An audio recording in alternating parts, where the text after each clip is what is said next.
You are listening to The Robert Scott Bell Show. These days, it's more important than ever to know where our food and supplements come from. That's why, at Plus CBD Oil, we believe it is critical to manage every step of the supply chain process.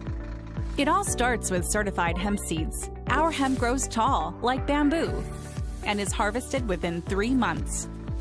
After harvest, the hemp is dried and sent to our CO2 extraction facility, where our raw formula is extracted. The extracted oil is then lawfully imported to our state-of-the-art in-house laboratory in San Diego, California. There, we convert our raw formula into our total plant complex and gold formula oils. Our oils are then used to formulate our award-winning Plus CBD oil product line. The products are then tested for cannabinoid content and the absence of harmful substances. But we go one step further. We then send our products to a third-party laboratory to verify concentration, quality, and safety. After that, the products have finished their journey and are ready to be shipped to your local health food store. Because at Plus CBD Oil, we believe how you do anything is how you do everything. That's why, from seed to shelf, we are committed to providing safe and effective hemp CBD products for you and your loved ones. It's our promise to you. Learn more about our commitment to full traceability at pluscbdoil.com.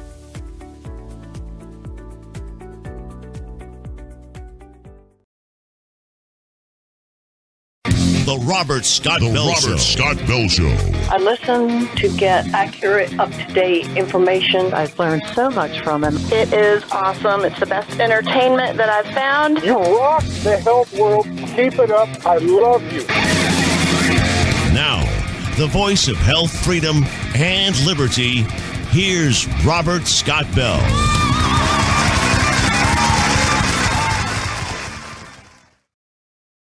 The Robert Scott Bell Show. That is it. We are going live, and we're going to go no matter what. I mean, they could cut us off here or there like they did yesterday on YouTube. I know some of you are not here yet, so you don't know what I'm saying because you're watching Del Bigtree and the High Wire, which is fine. We get a lot of people joining us later or watching later. We had yesterday's show pulled in progress by Facebook and YouTube in particular. And Super Don has already put those up at Brighteon, thanks to Mike Adams. So if you missed any of the show yesterday, the last 2 days of shows where we covered the frontline doctors, that was the thing. We've been at this for so many years. The only 2 times prior to this that we were pulled by YouTube was when Jonathan Emord was on the show. Jonathan, what did you do? What did you say? You were the precedent setter. Gee, I must have communicated something that supported freedom. That's it.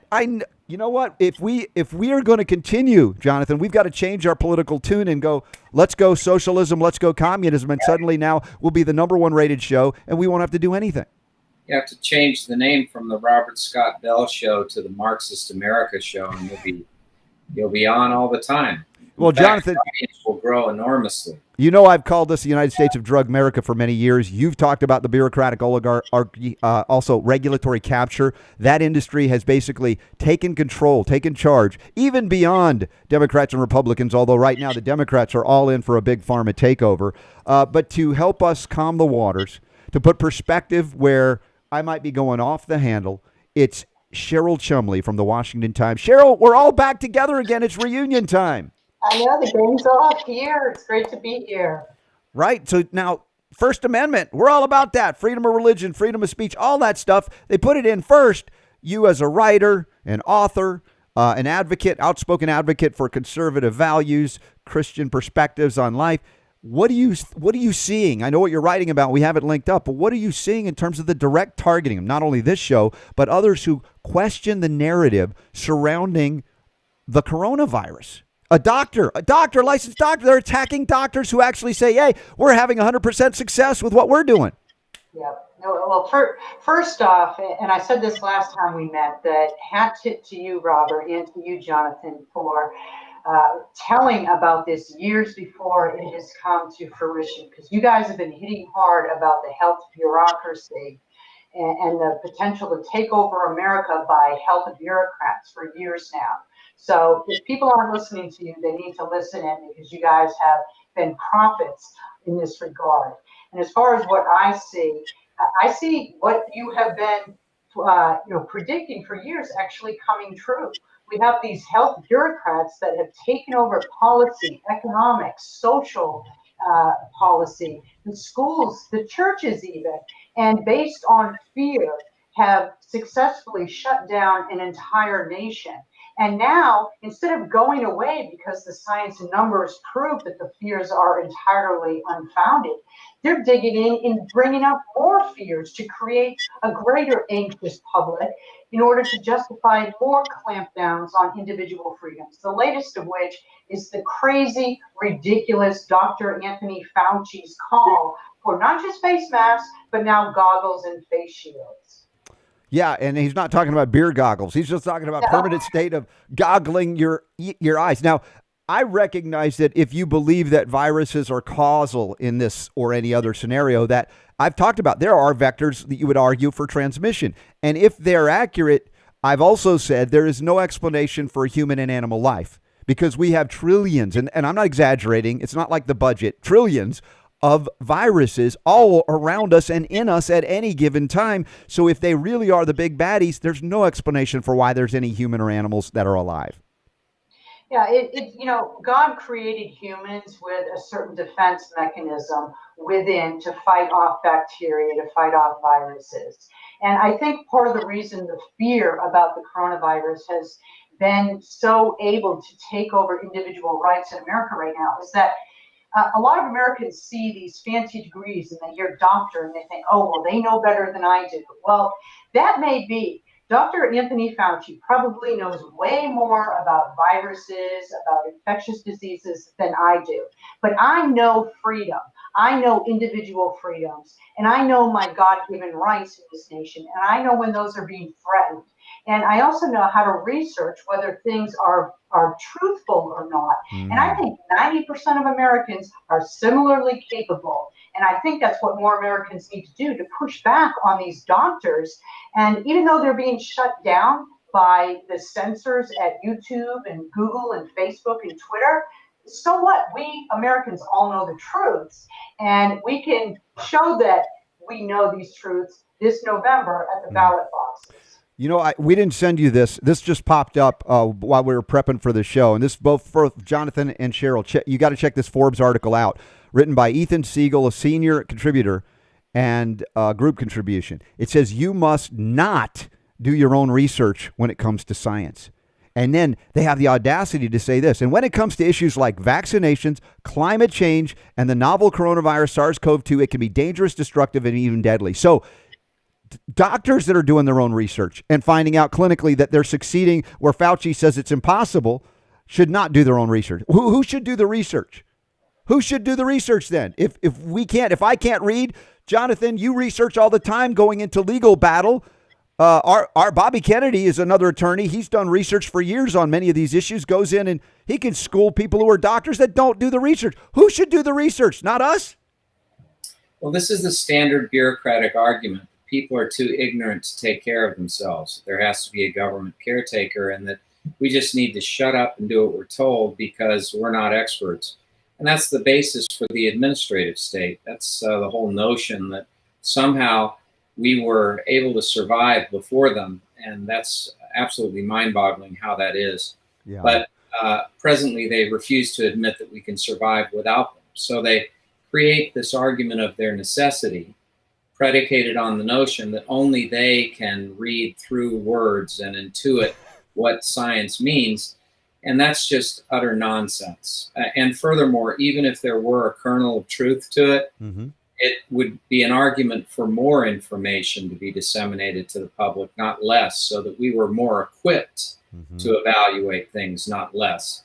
Well, it's very common among Marxists to presume the proletariat ignorant and to require Marxist leadership in the form of a totalitarian state. And that's what we're really talking about. And I'm sure Cheryl, you totally agree because you don't do any of your own research. That would be dangerous. You know, you might learn something about climate change they don't want you to know. It ain't. It's ridiculous. Jonathan nailed it by saying that. It's the Marxist line of thought. It's how elitists pass or push forward their elitist ideals. And, to that writer, what's the cutoff? In what year should we listen to scientists and not do our own research versus what year was it okay to do our own research? Because that's a little bit confusing. And on top of that, if he's a writer but not a scientist, then should we be listening to him on matters of science? See how convoluted this can get? The logic just crumbles when you ask a couple questions. Yeah, Cheryl's brilliant. Yeah, we got so many logical deficiency diseases going around, and they're happening in largely the Marxist, leftist, collectivist, liberal press. But, as I've pointed out, Cheryl and Jonathan, I haven't been unwilling to criticize those who might be claiming to be conservative because I felt that they put too much faith in those PhDs and MDs. As I was researching the literature or seeing clinically myself as a homeopath, quite a different picture in many disease categories and diseases. And, Jonathan, you've litigated on these issues with mineral supplements, and some of these doctors are being criticized or banished because they use zinc in conjunction with an old drug that we pretty much know the side effects, and they're not very bad. And this is from a guy who doesn't do drugs. Very well put, Robert. Yeah, it's a case where there is this fear to allow open debate, and there is this fear to allow medical practice in an area where experimentation is essential. You've got people dying, there is no cure. You have to have experimentation. When people are in your hospital and you've got to put them on a ventilator, you want to have a doctor who's innovative. You don't want a doctor who's just in a routine rut. Every day I put somebody on the ventilator and then they die a week or so later. That's not the answer. That's not the solution. But anytime you introduce into this guild environment the idea of innovation, you threaten the establishment. And when you do that, then these friends of the establishment thinking, Twitter and Facebook and so on, want to eliminate you from the marketplace. Right. And they presume they have that right. And I think they need to be educated to the contrary here. Yeah. Cheryl, I've been praising the doctors who are clinically succeeding and saying these are the docs that we should be listening to. I'm not anti-doctor. I'm about pro-freedom and pro-healing. If somebody comes to me and says, I have a therapy like this doctor from Cameroon who went to medical school in Nigeria, now has an office and clinic in Houston, like she did with the frontline doctors in D.C. recently, and she says, I had 350 patients with various degrees of severity diagnosed with COVID. And there were even a 90-something-year-old, an 80-something-year-old, diabetics, obese. I mean, all of the risk factors you can throw. And we've succeeded in 100% of those cases. Wouldn't that be something you'd say, oh, doc, we need to learn more about what you're doing because we're not doing as well over here. And so your article, and by the way, let me just show everybody, Cheryl, at Washington Times, they can go to this, and it's linked up in the show notes at robertscottbell.com. Twitter, Facebook, YouTube, desperate to kill, countering coronavirus thought. This video of these doctors, at least 15 of them, up on the steps of the Supreme Court, 17 million views, the fastest in YouTube history, from 0 to 17 million views, and then suddenly scrubbed from the internet. And in fact, it's worse than that, Cheryl. They are attacking the doctor, particularly the woman of color, the woman from Africa, and trying to debase her qualifications as a physician because she holds beliefs that are distinct and different. If you've never been to West Africa, how is that not ethnic superiority, if not racist? I don't know what it is, but it sickens me the way they attacked her. Well, it sickens me as well, and it sickens me that, as you rightly pointed out, that video was shared so widely. It made historical records in how fast people clicked on it, and then it just disappears. And the humor here is that now I think more people than ever before are having red flags go off in their heads, because if Twitter and Facebook and Google, YouTube can't even allow a video with doctors, degreed doctors, who offer a countering viewpoint to coronavirus, then what have they to fear? Obviously, it's desperate. And I think it just sends more people looking for the real reasons behind the stated reasons. And they're finding out pretty quickly that this is all about pushing America into accepting vaccines. This is Bill Gates' design. This is Anthony Fauci's design. This is, the big pharma that you guys have been talking about for years. It's coming to fruition. And I think more Americans are being set on notice of that. And that's a good thing, actually. And what was I doing on Monday's show? It was highlighting this video and talking about what was being talked about, like a news show. You have an opinion piece. You're like, this person said this. Let me talk about the perspective I have on it. So it's not only that they banned the video that the doctors did themselves communicate. If you talk about what they did, you can't have. And Jonathan, you've been talking about the pass-through status that it has to be revoked now because the social media town square is not operating as a town square anymore. Well, they came into Congress years ago and said they were essentially common carriers who weren't engaged in editorialization and weren't engaged in editing the content of communications that they would essentially broadcast through the internet. And that led to protection for them, rather substantial protection against any kind of suit, particularly against defamation. And so they have benefited enormously from that environment. Now we need to yank it because they're exercising editorial prerogatives. They're doing it as if they are oracles of God. Basically, they're saying that they can discern definitively in an area of debate where the science is not conclusive. Science is rarely conclusive.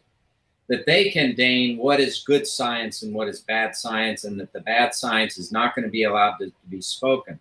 And this has the ironic effect of dumbing down the scientific marketplace, of denying not only the public, but also scientists an appreciation of new information that may contradict their assumptions, which is the very essential nature of science in a free society. You can have Lysenkoism, like was present in Russia, which is what they're doing, which dumbs down everything and says, this is it. We have a definitive answer when they don't, which is a lie.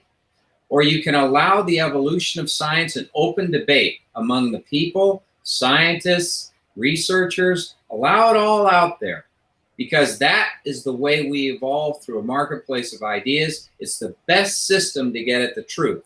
They're preventing the search for truth. Yeah. And we must say, talking about the Hegelian dialectic, which we like, I love to bring up, and you're writing about it extensively, this right-left divide, somewhat artificial. I mean, people are played against their own best interest to hate one another, and then the synthesis happens and we lose more liberty. And now we've got the so-called liberals, not classical liberalism anymore, but the liberals that are arguing against freedom of speech, anything to stop communication that upsets them, or as stooges for a pharmaceutical agenda to mandate drugs, vaccines, masking. They even beat each other up. You know, they attacked Hamilton, for example. Yeah. This cancel culture, this idea that if I have a club and I can wield it to shut you up, I will, and that's okay. But I can deprive you of your rights because my rights are more important, rather than equal justice under law. This is antithetical not only to the Constitution, which they hate, but it's also antithetical to human progress, to the idea that individuals are entitled to God-given rights that precede the state. And they reject that utterly. Of course they do, because they're Hegelians. They believe that the state is the end-all, be-all, and that really it's in the end, a survival of the fittest. Whoever can gain the control of the mechanisms of governance gets to determine what you think, what occupation you can have, and your standard of living. Just basically determine everything for you. And that's what they want. That's what Joe Biden wants. That's what he's bought into. Yeah. I Cheryl, don't really know what he wants, because he's the first I don't know. candidate. Yeah, I don't know if he even knows he's here. Cheryl, I don't recall seeing in the Constitution something called separation of church and state. And this is not me or you or any of us arguing for a theocracy, but we weren't supposed to divide ourselves up and not be religious or spiritually focused people and having principles if we went into government. But at this point, I've argued that maybe we should look into a separation of medicine and state and get government out of healthcare altogether, because couldn't the free market, couldn't people working with one another, doctors working with homeopaths figure this out, as some doctors are, better than a government system top-down dominated by an industry that wants to dominate the world? I mean, of course, before there was a big bureaucracy, there were people who healed.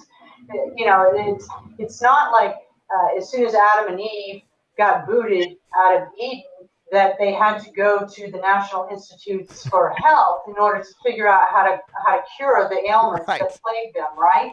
It started with people. And, the dumbing down of not just scientific inquiry, but of all humanity and from making forward progress, that's a very major, big deal that we need to discuss. And just at its most basic, I, as a commentary writer, when I have an issue that I want to bring forward as a fact in my column, the first thing I do is I look at what opposing viewpoints might say. I go to MSNBC or CNN, or I go to the blogs of far leftists, and that strengthens my own argument because it tells me how to answer those issues. And it makes my own stand, my own principles stronger. Well, science, of course, should be doing the same thing, but they're not. Now it's just, I have a degree, you don't, shut up and listen to me, and take the vaccine. Yeah, and we don't know what this one's going to do. They've admitted they're not going to test it on children and pregnant women, which I understand from an ethical perspective might be good because they don't know what this is going to do. But will they roll out, as they have historically, mandates for everybody? Kids included, pregnant women included, like they've done with flu shots containing mercury. And this mRNA vaccine becomes frightening to the nth degree if you believe in genetic integrity and not altering the gene by an injection via other technologies or combining with animals or aborted fetal cells. We don't know where this one's going to go. I mean, I've seen a history of serious adverse events with the existing paradigm. They're taking it to another place with the Moderna vaccine, which is the one that Fauci is promoting through Bill Gates and Gavi. So there's so many economic and other conflicts of interest here. There definitely are. And at root is the big question. Don't we all, as individuals, have rights to our medical faiths? Don't we all have the right to determine whether we want to do something for our own health or not? And lost in this last few months of coronavirus madness has been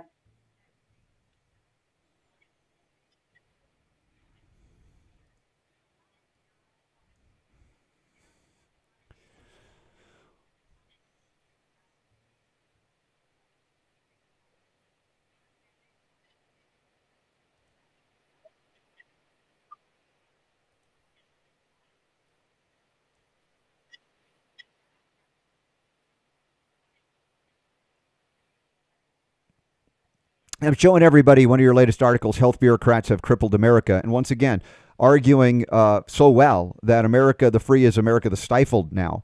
And it didn't happen overnight, folks, right? We've been talking about, that's why I'm so anxious to see Jonathan Emord's book to be on that history of progressivism and how it's manifested today and what we see, because I've argued they took, from a germ theory perspective, Louis Pasteur said we should all be frightened of germs. His contemporary Antoine Béchamp said, no, it's the terrain that gives rise to the things that you're scared of. Heal the terrain and you don't have to worry about it. And since that time, we've kind of set humanity up for being frightened of the invisible. And then we've elected or unelected, self-elected, they've said, anointed themselves as the experts, like go-betweens between them and God about what could kill you or not. And it's something that I have argued it's a new form of black magic, right? If the tests themselves, and Jonathan, you've heard me say this, are out like for COVID under emergency use authorization, and they admit they aren't approved by the FDA, there is no accepted standard, then what are we learning from these tests except that, there are more cases, but the death rate goes down? Why isn't that a cause for celebration? No, it's a cause for more lockdowns, more masks, and now Fauci going, hey, put goggles on too. Well, it's the old proposition from Rahm Emanuel that you don't want to let a crisis go to waste. And these people have most of them have an ulterior motive. They're operating with the notion that they can use these panicked circumstances that they help create in order to justify a massive expansion of government and greater control over every aspect of your life, from education of your kids, which is already in the bag for the statists, but now you've got this whole, 1619 project and a massive takeover while everyone stays at home of the core curriculum in ways that are not only historically false, demonstrably so, but that are dedicated to raising a generation that absolutely hates this country and its history. And they are doxing anyone who stands in the way and they are working diligently to place pressure to cause everyone to look at this great, magnificent country and the history behind it, which is so magnificent. The greatest nation on earth, the freest nation on earth, the nation on earth with the least discrimination and deprivation of opportunity of any place in the world, and to regard it instead as a dung heap. Basically, to look at this and say that everybody who is a figure in the traditional protection of life, liberty, and property and limited government is to be taken down and destroyed in favor of this movement to establish a socialist state. And they used to hide in academia, and they used to squirrel away in different parts of the bureaucracy, but they're now out front and center, and they are in power, and they want to stay there, and they mean to get there, and they've got a puppet in Joe Biden who's perfectly willing to do their bidding. And it's going to happen if we don't stand up and stop it. I mean, this is a precipice we're on right now. Cheryl, again, so great to see you on the show again, and with Jonathan. It's a great reunion. Your evolution as an author, a writer, a researcher. I mean, we come to these things through our own experience, and we determine as we grow from a young person to our adult ages, raising kids, whatever, and we see life maybe a little differently. And as I said, I've been on the outer fringes because my focal point went right into the health industry. And I said, you know what? Doctors can be great, but they can also be very dangerous. We need to do more homework. And so I think the natural allies for those who love liberty and those conservatives and libertarians is the evolution for them to see that indeed the threats to liberty, not just government, but it is who captures the government and the government agencies, as Jonathan has written about extensively. Have you seen an evolution in thought, more conservatives awakening to this danger, this new danger? I have, but it's difficult because of the media. The media is one of this country's biggest enemies right now, because I find it horrific that colleagues in the media, not people that I know personally, but just because we're in the same industry, they're my professional colleagues, that they can sleep at night putting out the lies that they do. It used to be cleverly disguised how the media would exert its biased views onto the American people. It would be story selection, or it would be burying the leads. It would be bringing on sources only that furthered your personal agenda and point of view, and not bringing on people with countering viewpoints. And now you watch the news, they lie. And when they're caught red-handed in a lie, they lie some more. So it's getting to the point between the media and social media censorship to know exactly who's friend versus foe out there. But I suspect that the polls putting Joe Biden 20 ridiculous points ahead of Trump are far outlandish from reality. And I think that a lot more conservatives, to go to your question, are starting to awaken to the fact that their kindly doctor in their clinic may have an ulterior agenda that does not exactly further the idea of constitutional individual freedoms. Yeah, and Jonathan, the control of those doctors didn't happen overnight.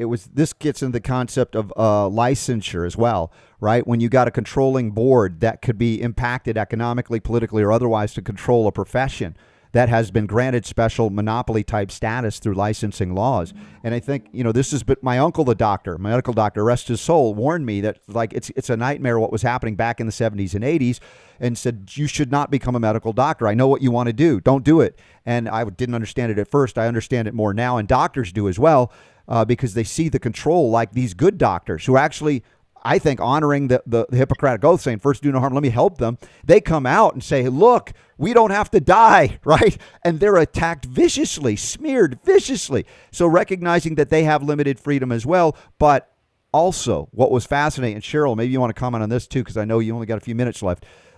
One of the things that medical doctor from Cameroon through Nigeria, here in America now in Houston, brought up, the idea of the good German. She called out her fellow doctors and said, you're afraid to lose your job. You're afraid to lose your license because you won't speak up and save the lives that you know can be saved. Because she says, I know, I'm talking to my colleagues and they know what I'm saying.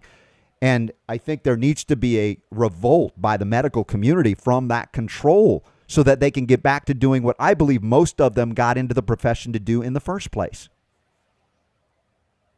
I agree with you. I'll be brief so Jonathan can weigh in, but I definitely think that there are a silent voice of doctors out there who are watching with growing alarm the stifling of free thought, free scientific inquiry, and the facts of the coronavirus numbers that are far from factual being sold in the media to justify the fearful driven clampdowns. I think doctors do need to stand up and not fear so much for their jobs, but fear a little bit more for the fate of the nation, of which they are part. And if this nation goes down, so too the medical community and their jobs in the final analysis anyhow. Yeah, well said. Jonathan, look, some of my best friends are doctors, and we may have disagreements about treatments, but we're still friends. We get along, we engage in discussion and debate and try to help one another. And I think that is not the message being sent out by the mainstream mass media purchased by the pharmaceutical industry, playing the Hegelian dialectic. Right. And another factor that's very, very important here is the role of Medicare and the state medical boards, as you indicated. And they've established an orthodoxy. What constitutes the standard of care for the practice of medicine in the United States?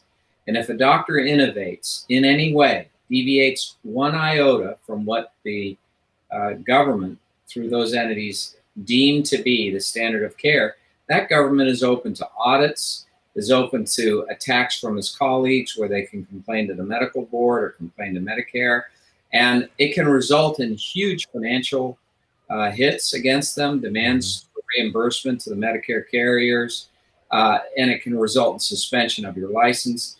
And I represent over 100 physicians, and it has been for the last several decades a very constant theme that I've heard from each of them, that they are so constricted and so worried about what they do because it may be second guessed by these regulators. So they end up doing what a clerk wants them to do for an insurance carrier rather than what they think is medically reasonable and necessary in the circumstance.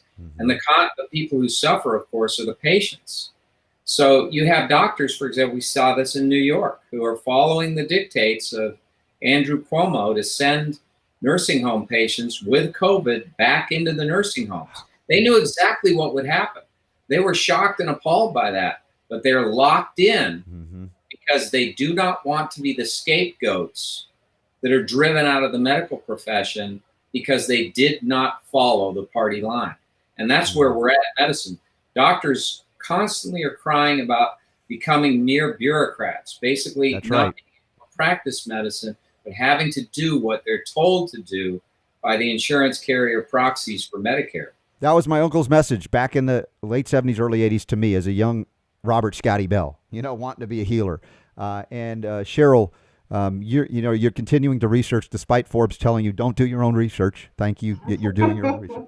Are there any articles that you can or pieces that you're working on this week? Because it gets more astonishing, the acceptance of censorship within the media. I mean, who's raising the alarm in the media? They're actually cheerleading this thing.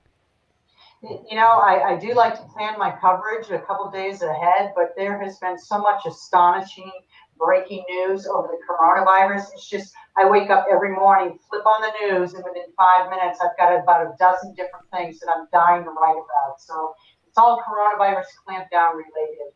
Yeah, but if you write about it with integrity as you do, they could ban the Washington Times from any social media outreach like they did Breitbart and others simply for reporting on things that are newsworthy.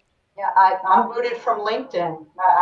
They booted me a couple months ago because of articles that I wrote, opinion pieces on contact tracing. So I did not know that, Cheryl. Wow. Yeah. So you're seeing it front and center there. Well, Cheryl, thank you. I'm so excited that you were here, and I hope that you won't, be a stranger. Like I said, when you have time, I know how busy you are, but I know how much Jonathan appreciates you, as do I. That anytime we get together, the discussion is elevated. So thank you, Cheryl. What you're putting out there.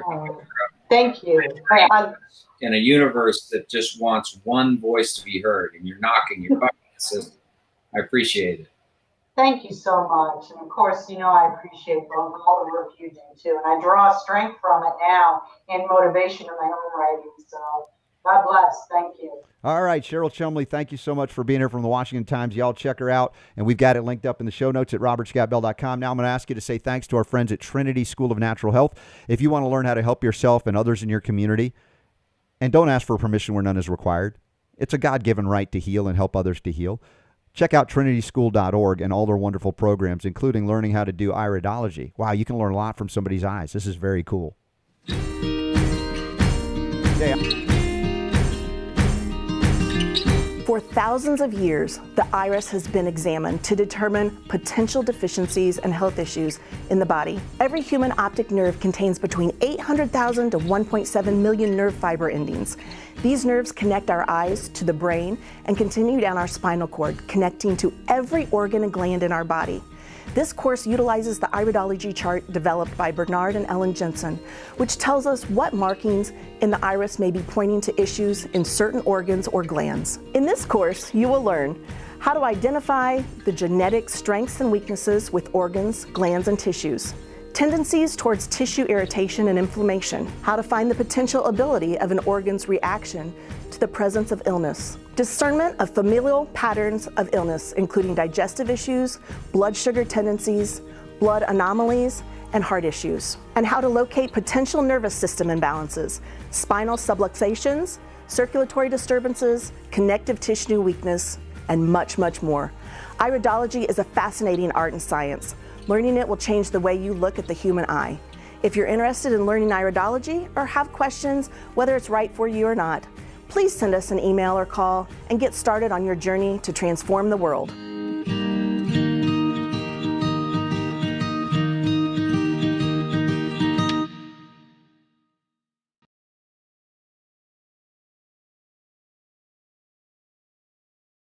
Here we go, y'all. We're still on. I know, it's a shocker. Today you're like, oh, are they going to be on? Look, we are under assault, under attack. Anybody who speaks freely, openly, honestly, with integrity about the attack on freedom, health freedom, healing liberty, all the things we talk about, which would seemingly be hey, man, that's a good topic. Everybody should be talking about it. No, now it's a threat to the power structure of the people that have corrupted government, which we knew is corruptible. Our founders warned us, and created this centralized bureaucracy that Jonathan Emord has written about extensively in Rise of Tyranny and Great Solutions and Restore the Republic. You've got them linked up. We've got them linked up in the show notes at robertscottbell.com to emord.com. And I don't know, Jonathan, some have predicted it. Some saw that this could happen. I'm still astonished by the rapidity with which and the overtness. They're not even hiding. Like we talk about the hiding of the socialist agenda. No, they'll wear the label now. But the attack on freedom of speech is so vicious, so quick, so complete, and they're not even concerned that seems to be a fundamental violation of what our country holds dear to it, and the First Amendment is enshrined. Well, what they found is, when the light was on, when there wasn't COVID, they, like roaches, were in the pantry, but you couldn't see them when you opened the pantry door. Now that COVID's here and the darkness has descended everywhere, they're all over the place because there is no longer a mechanism in light of this censorship that they're affecting. There's no longer a mechanism for holding them in check. And as a result, they're taking over, and they are very rapidly taking over. But it really is sort of that way. They seized the opportunity and they exploited it as much as they possibly could. And that's where we're at. And the media has been stoking these flames in no small measure because they absolutely despise Donald Trump.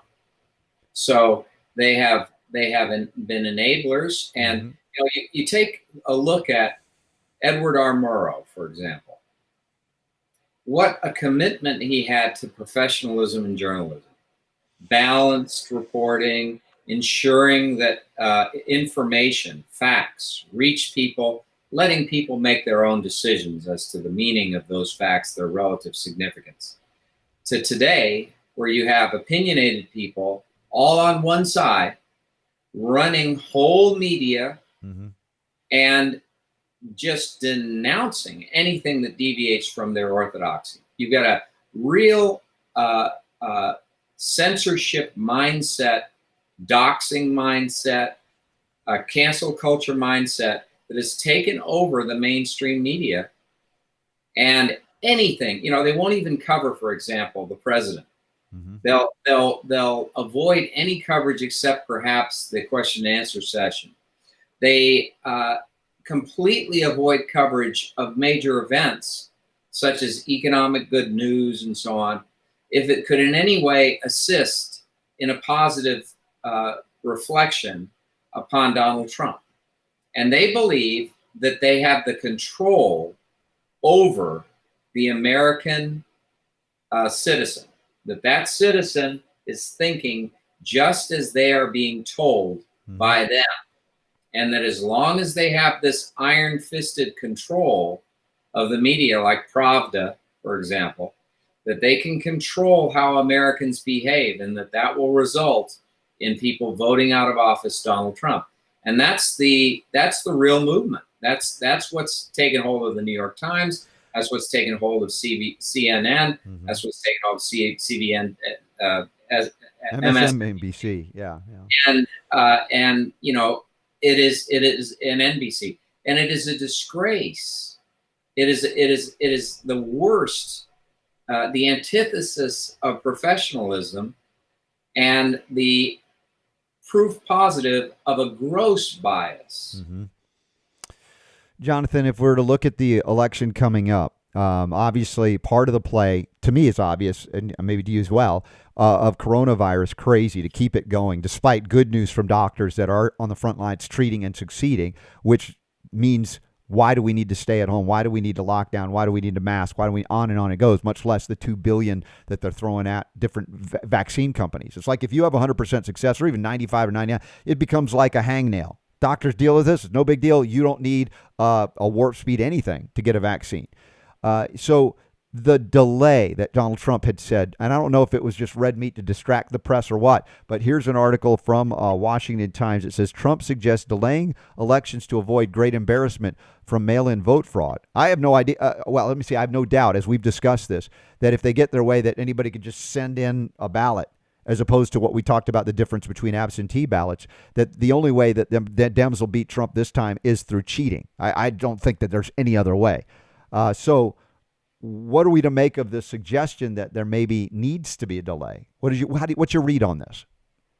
Well, I think he sometimes is crazy like a fox, and this may be one of those instances where he's creating absolute chaos and apoplectic status in the Democratic circles and among leftists that are pushing against him, to draw them out. Now, to what end, I don't know, but maybe that's something that they have in mind, to draw these people out and then to flip it. Frequently Trump he creates a stage based on the fact that he knows the media aren't going to cover what he says. He'll create a controversy so they do cover that. Mm-hmm. And then he seizes the limelight generated by that to make a contrarian opinion apparent to everyone. That is contrary to their the liberal democratic viewpoint. So maybe what he's doing is setting up the platform to unload and explain in detail why mail-in balloting is so corrupt, so that there is this disintegration of unity on their part, where some people say, well, maybe we shouldn't do the mail-ins because otherwise maybe Trump will stay, all this nonsense. Right. They all hyperventilate about something that is a legal possibility. Yeah. Listen, it would take an act of Congress, would it not, to alter the law in terms of when the election would occur? You think the president is going to stay in 1600 Pennsylvania Avenue if he loses the election? You think after the election is over, do you think that he's actually not going to leave? This is absurd. There would be no way for the president to remain in there. You mean to say that it would require the Secret Service and the FBI to come in and take Donald Trump and put him on an airplane and send him, to Florida? Don't be stupid. How ignorant do these people think they are? But that's the kind of thing that they try to sell. Mm-hmm. That mainstream media getting on there and seriously, well, it may be that Donald Trump will not leave if he loses the election. Oh, really? Really? How is it that one man can stay in the White House if he's been evicted by the forces that be? The Electoral College, if that were the case. I mean, there's no way. Mm-hmm. So the question of, again, election delay, I think based on what we know of what it would take to do that, it is that kind of, he sends him off on a crazy place and something else is going on.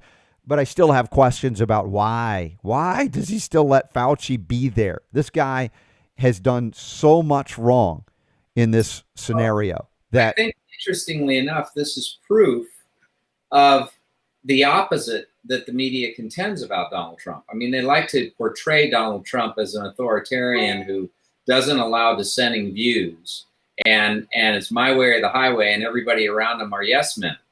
Well, this is proof positive of the opposite, and quite literally evidence of what has been said by insiders about Donald Trump who remain inside, haven't left and written books, but have remained inside. And they have said that he actually relishes a wide array of viewpoints because it enables him to evaluate the full picture and come to a very considered opinion.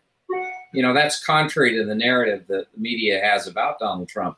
But that, I think, is the reason why he keeps Fauci in place. It's because he doesn't always agree with Fauci, but he likes to hear as wide a perspective of views on his task force as possible. And by the way, not everyone else agrees with him on the task force. So he has one set of opinions. Frequently, those opinions evolve, and frequently those opinions are out of sync with what the president wants to do. But Jonathan, I'm sorry. Every single instance in which Fauci deviates from the president and blows it up into massive proportions as if Fauci is the equivalent of Donald Trump as far as power in Washington goes. And the fact of the matter is that Donald Trump calls the shots. I mean, that's just the way it is. And Fauci is an advisor to Donald Trump. Now, you never see this in an Obama administration. You wouldn't even see it. There wouldn't be one media report that an advisor to Obama on a health committee of some sort or task force had a view that differed from Obama, because they would lock it down. There would be no evidence of any deviation. And even if it was discovered by the media, they wouldn't even be allowed to publish it. Yeah. Jonathan, I want to get back to the censorship issue because the opportunity to talk with you about that, I believe, is so very important from your perspective of remedies. What are rightful remedies? In this frontline doctor press conference, and they've done a follow-up as well, not only were they banned from all social media, and President Trump tweeted out the link to this video. He thought, look, there's some doctors doing some interesting things. Of course, they attacked him by smearing the one doctor, which was an attack on a woman of color, a woman from Africa, on and on it went. There was a lot of bigotry. There was a lot of religious intolerance, directed at her. And Donald Trump has written an executive order about this tech media type censorship. I don't know without an act of Congress, as you've talked about consistently, of like removing that exemption or protection from them, what in the courts can be done. For instance, my good friend Del Bigtree with the Highwire has been deplatformed unceremoniously. You can't have access to any of your stuff that you've done for now years on this platform because you have violated our community policy. What is it? It's basically you don't agree with what the WHO. It's in there. You diverge from the official story coming from the World Health Organization. Is there a remedy in the courts against them for censorship, or do they still have that protection so it would be worthless to file suit in such a case? Well, the best answer is a change in the law. The second best answer, which is not anywhere near as good as a change in the law, but nonetheless could be tried, is an argument that this is proof positive that they're engaged in editorial censorship. That is, that they're engaged in editing the content of communications with which they disagree, and that was a predicate that they agreed not to do as a condition precedent for the law.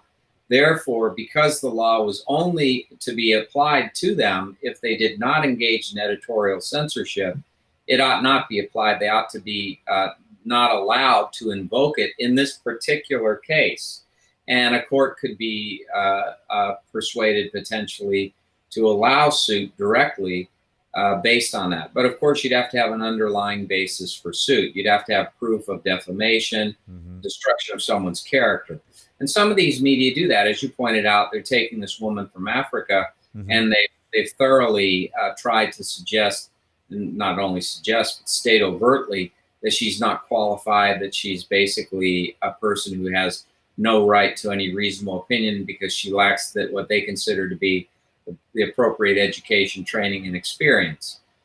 So there is, to that degree, it's likely harmful. They attacked her religious beliefs. I mean, it was religious bigotry. Jonathan, I've been to West Africa, and the things that are normal to that culture, we as Americans or Westerners would go, "Well, that's the weirdest thing I ever heard." But there's no tolerance on the left for anybody that has an opinion or view. Now, they probably would have left her alone if it wasn't for the fact that she came out and said, "Hey, I'm succeeding at 100% success rate with these, 3 things that I'm using. One, a generic drug that's been out for almost 50 years. That's, the side effects are known and they're not that bad. Zinc, which is a mineral, and an antibiotic, which, again, I'm not a big fan of it, but if they're succeeding, who am I to get in their way and go, "Oh, no, you're not doing it my way"? They don't want anybody to know that can be done, that it can be achieved, because it destroys what is their narrative: permanent lockdown, destruction of the economy, and I believe destruction of the ability of Trump to be reelected at this point. I agree. I think those are the objectives. Those are the things being exploited. And it's not just this instance, it's also the rioting. And the response of people like Ted Wheeler, to the mayor of Portland, to the rioting, and the response of Nancy Pelosi and the other Democratic leaders and Chuck Schumer. This whole idea that you should tolerate destruction of property and violence against people is just outrageous. Look at all the Soros-backed candidates who become district attorneys and now are simply refusing to enforce the criminal laws and are eliminating cash bail all over the country. You get crime rising. The whole idea is to create an environment that ultimately leads to a Marxist takeover of the United States. But what it's also designed to do, it feeds into the hands of those in the Democratic Party that want to create a chaotic environment and argue that it's all Trump's fault. And so that's the narrative that comes out. While they're causing it, they're arguing that it's all Trump's fault. And they label him, no matter what he does to try to stop it, they label it all police abuse and so on. And they only cover that side of the story. They only run that in the media. They don't run in the media all the instances where there's this brutality against the police and destruction of property. They just poo-poo that. It's not important to them. And it's because this narrative is universal. They're going to do whatever they need to do to try to get Donald Trump defeated. Jonathan, I want to wade in the last few minutes we have together. This is dangerous to do.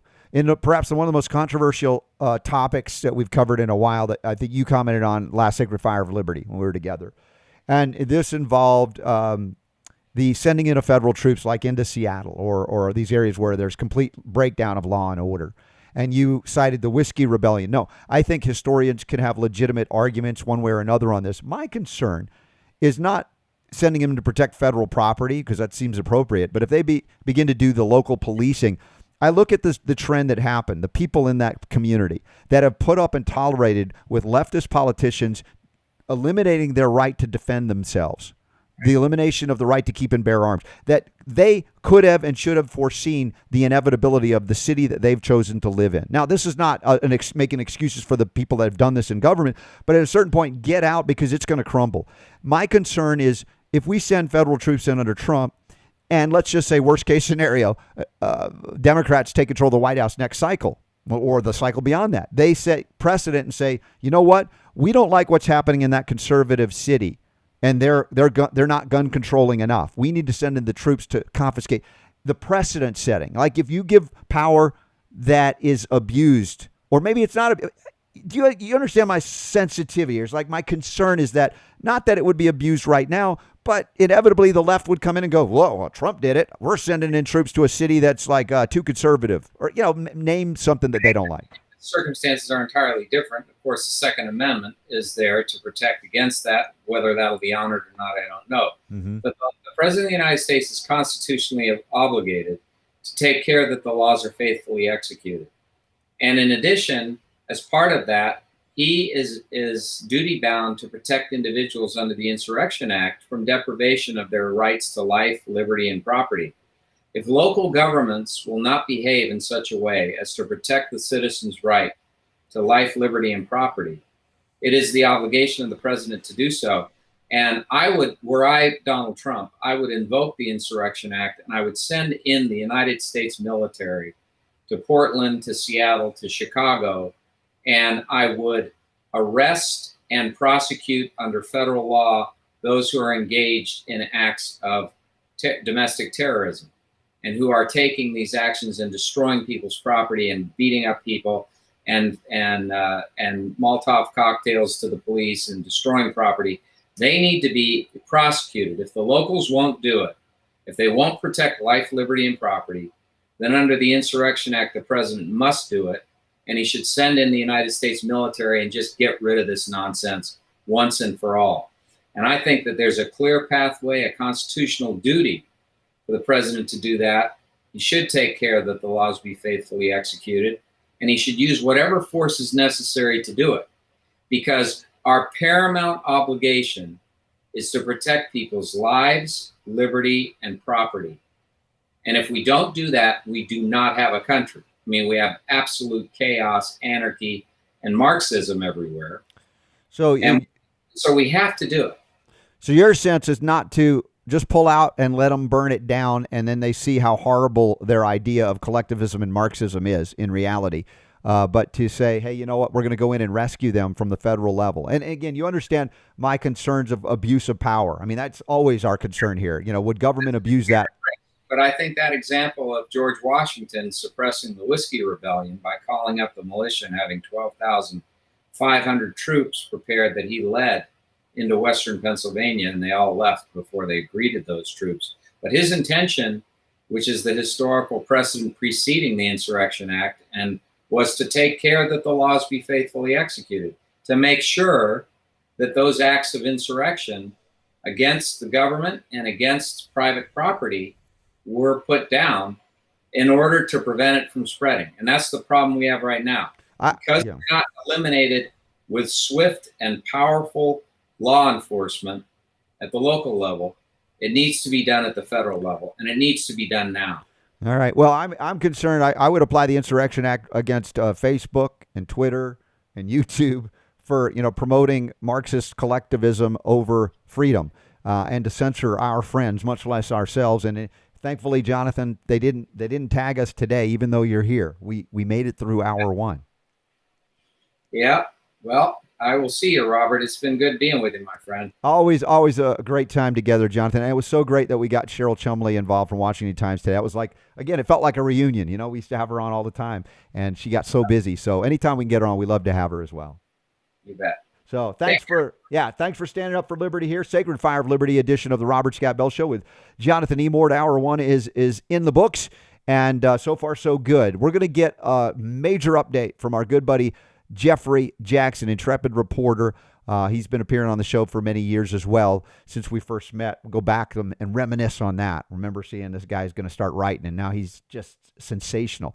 And he was just fresh off his latest report at Del Bigtree's The High Wire, which was deplatformed on a number of social media outlets. And we're going to catch up with him and more in the second hour.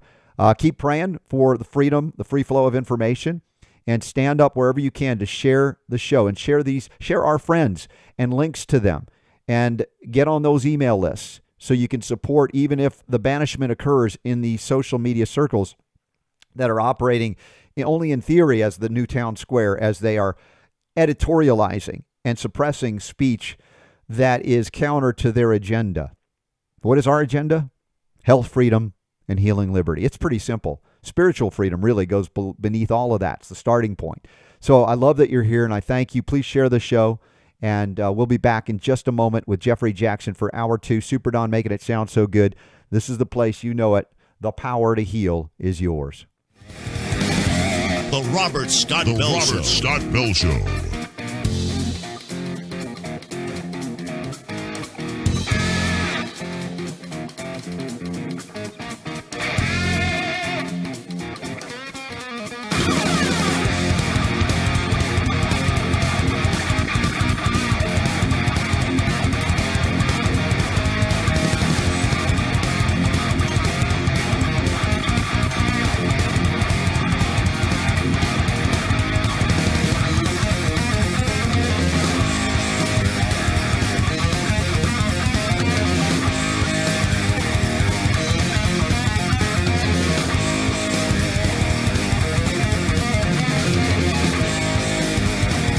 Robert Scott Bell Show.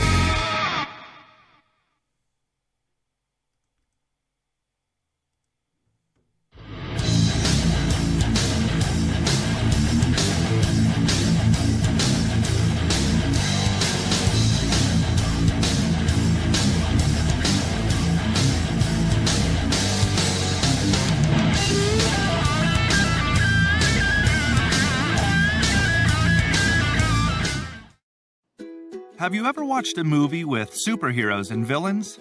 If so, you already understand the science of drinking hydrogen-enriched water and how to unlock true health. Allow me to explain. In our bodies, we have a natural struggle between superheroes and villains, with molecular hydrogen being the superhero and oxidative stress the villain. So how does knowing that give you the tools to unlock true health? Your body is naturally designed to fight oxidative stress through specific bacteria in the gut that creates hydrogen on their own. Pretty awesome, right? So why does this matter? Well, in most people, the hydrogen-creating bacteria is gone, and cancer and disease soon follow. So the real question is, why aren't we trying to fix this every day? Well, the answer is simple. It's hard. Even the most healthy of individuals who biohack take months or years to achieve this balance. But how do we get there without taking months or even years? After years of study and development, we discovered and designed the perfect technology that made it all possible. We call this technology Echo H2 water. Within minutes of drinking hydrogen-rich water from our Echo Hydrogen water machines, you are back in control, balanced, and feeling amazingly hydrated and healthy. Having your own Echo Hydrogen water machine is kinda like having your own team of superheroes on call, always available to fight the villains in your body. Pretty cool, right? But don't just take our word for it. Get your Echo H2 water machine today and quickly bring your body into balance with hydrogen.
The Robert Scott Bell Show.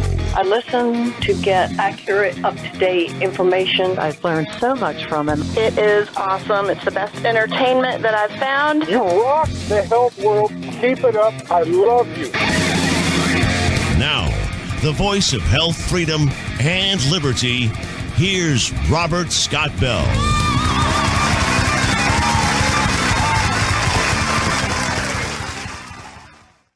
All right, we're already going live here. Hour 2 is happening. The Robert Scott Bell Show is still on, streaming live.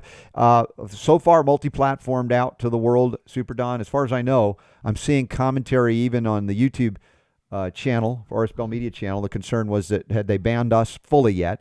But if I'm to say this, Super Don, if I'm to say that it may be inevitable because we have been taken down twice in a row, 2 days in a row, that they would set up a pattern to say, look, we warned you, and now the next one, you're done. I mean, that's sort of their policy. That's their playbook, perhaps. You know, I'd have to agree with you because if you look at what happened with Dell, there was no, he was talking about, I think this yesterday or last night, about how they didn't have any strikes, didn't have, anything. It was just like, they were just gone. So, if you read the emails that you get from YouTube when this happens, they say, oh, well, this is not a community strike against your account and everything's okay. And, it makes you kind of maybe have a false sense of security in the situation, right? Like, oh, well, they just took the video down, but, they say that everything's okay with the account. But there are people that have gotten deplatformed that had zero warning on the situation. Mm-hmm. So, yeah, you don't know what's going to happen at this point. So I've been monitoring everything. Everything is still up and running. Everything looks good at this point. I don't know. There's so much unknown. Yeah. There's so much you don't know about what's going on here. Part of me wants to think that there's trolls out there that are flagging these videos, right? And I know this is a tactic they've used before. Mm-hmm. This is the reason why we've had videos taken down that we did like 3 years ago, right? It was like some show that we did, in the past, and suddenly it was like, oh, well, now you can't have that thing anymore. I think there are trolls out there that will purposely go and try and take these things down. Mm-hmm. So I don't know if that's what happened yesterday. I have no idea. Yeah. I have no clue. But in the meantime, I've tried to make it as easy for people as possible in the event that we do go down on YouTube, because that's our main broadcast. Well, it's the community. Right People now. love the chat room. They talk amongst themselves. It's great. So in the event that it does go down, it's over on the website. I put it right at the top of the show notes. We are broadcasting on a platform called Twitch, mm-hmm. which is a great platform. The broadcast quality is great. So in the event that it does go down, you can always switch over there. We'll always have some kind of a redundant system in place, so that we don't try not to miss a beat. Yep. And now we got fresh from the High Wire with Del Bigtree. Jeffery Jaxen joins us here on the Robert Scott Bell Show. And you, Jeffrey, you were talking about the deplatforming concept, that this is not going to stop. But at the same time, this is a worldwide spectator event now. Yeah. Great to be with you, Don, Robert. We've known this time was coming. Yes. And we've watched our friends get censored, and now here we are. And, I remember being on with you and saying, hey, Sayer G, Green Med Info just got taken off Instagram, just had their stuff pulled down. Ty and Charlene, their Bollingers are receiving some stuff. Mike Adams, one of the pioneers of the censorship, he was taken down. He was deplatformed real fast. Mm-hmm. And, we saw it coming. It's almost like this galactic wave. You see planets being affected, large planets out front being affected, and you're going, oh boy, brace for impact. But hey, this is, as they say, the animating contest of liberty. And we are being censored at the High Wire. I know you're going through your own censorship as well. And this is the time to be alive right now, because what's happening is, in my opinion, they're not going to stop because they can't stop. Because if they stop, it's all going to come. It's like a slingshot, and all that energy that's being pulled back. The public is watching this in full view. It's not like this is 1940 and there's one newspaper and they can, disappear somebody or disappear a message and write a newspaper article and just everything's fine. The public is watching this censorship in real time, getting updates from their parents. Their grandparents are telling them things that, seeing the censorship. So as this thing gets wound back, people are getting more dissatisfied. I mean, this is America, and I'm sure there's other countries around this world that look at censorship and are disgusted by it. Mm-hmm. And it's in full view. So yes, this is happening. And yes, I don't think it's going to stop, because they can't stop, because this is what authoritarians do. They always go for broke. And in that is the seed of their own destruction. So I don't think it's going to end anytime soon, but it's, we were talking before the show started. It's like those Looney Tunes, Wile E. Coyote. He's chasing you with the fork and the knife, and everyone's watching it though. And they know who Wile E. Coyote is. And we're the roadrunner running, hoping just not to be caught. And before the public, really stands up en masse and does what? I don't know. We've talked about this so many times in the past. We have, this has sparked and is going to continue to spark innovations in technology. We're already seeing tons of this happening. Perhaps calls by our leaders to actually do something instead of lip service. I know, I caught the end of your interview with Jonathan Emord there, and I know Trump has challenged officially the Section 230 of the 1996 ruling. But so the FTC, the FCC is now tasked with interpreting this for how big tech goes about censoring. And so we'll see what that looks like. There's no timeline on that, but here I am. I'm talking a lot. I'm kind of amped up. I just got off Dell's show on the High Wire, and good to be with you. This is it. We're live. Yeah. Well, how gutsy is it for what I call the bad guys in social media to censor the president's tweet of a group of physicians meeting and having a press conference in front of the Supreme Court in Washington, D.C. And of course, that's what really we know triggered the direct attacks on the Robert Scott Bell Show this week. We aired some of the video clips of the doctors, their claims. And, even though as a homeopath would not need to resort to hydroxychloroquine or Zithromax, I'm not going to argue with a doctor who says, I've seen 350 patients with what we see as COVID, whatever they say that is, and even very high risk categories, a 92-year-old, like an 87-year-old, a diabetic, all of these high risk groups that you say, oh, these people are not likely to survive. All of them survived. Now, the threat of revealing that as a physician, licensed physician, is that, oh, wait, they're the officials, they're the mouthpieces. If they start speaking out and busting up the narrative, then that $2 billion for the vaccines that we've invested, what's the purpose? People are going to start saying, do we really need that? If they could treat this so simply? Absolutely. I mean, do you see the threat, economic threat to that which is already captured and controls much of our government on almost all levels? I think you're 100% on target, and the fact that I think that this isn't going to stop, as much as I hate to say that, this is time to kind of get battle hardened, harden our hearts, and get ready for the cold winter coming of censorship.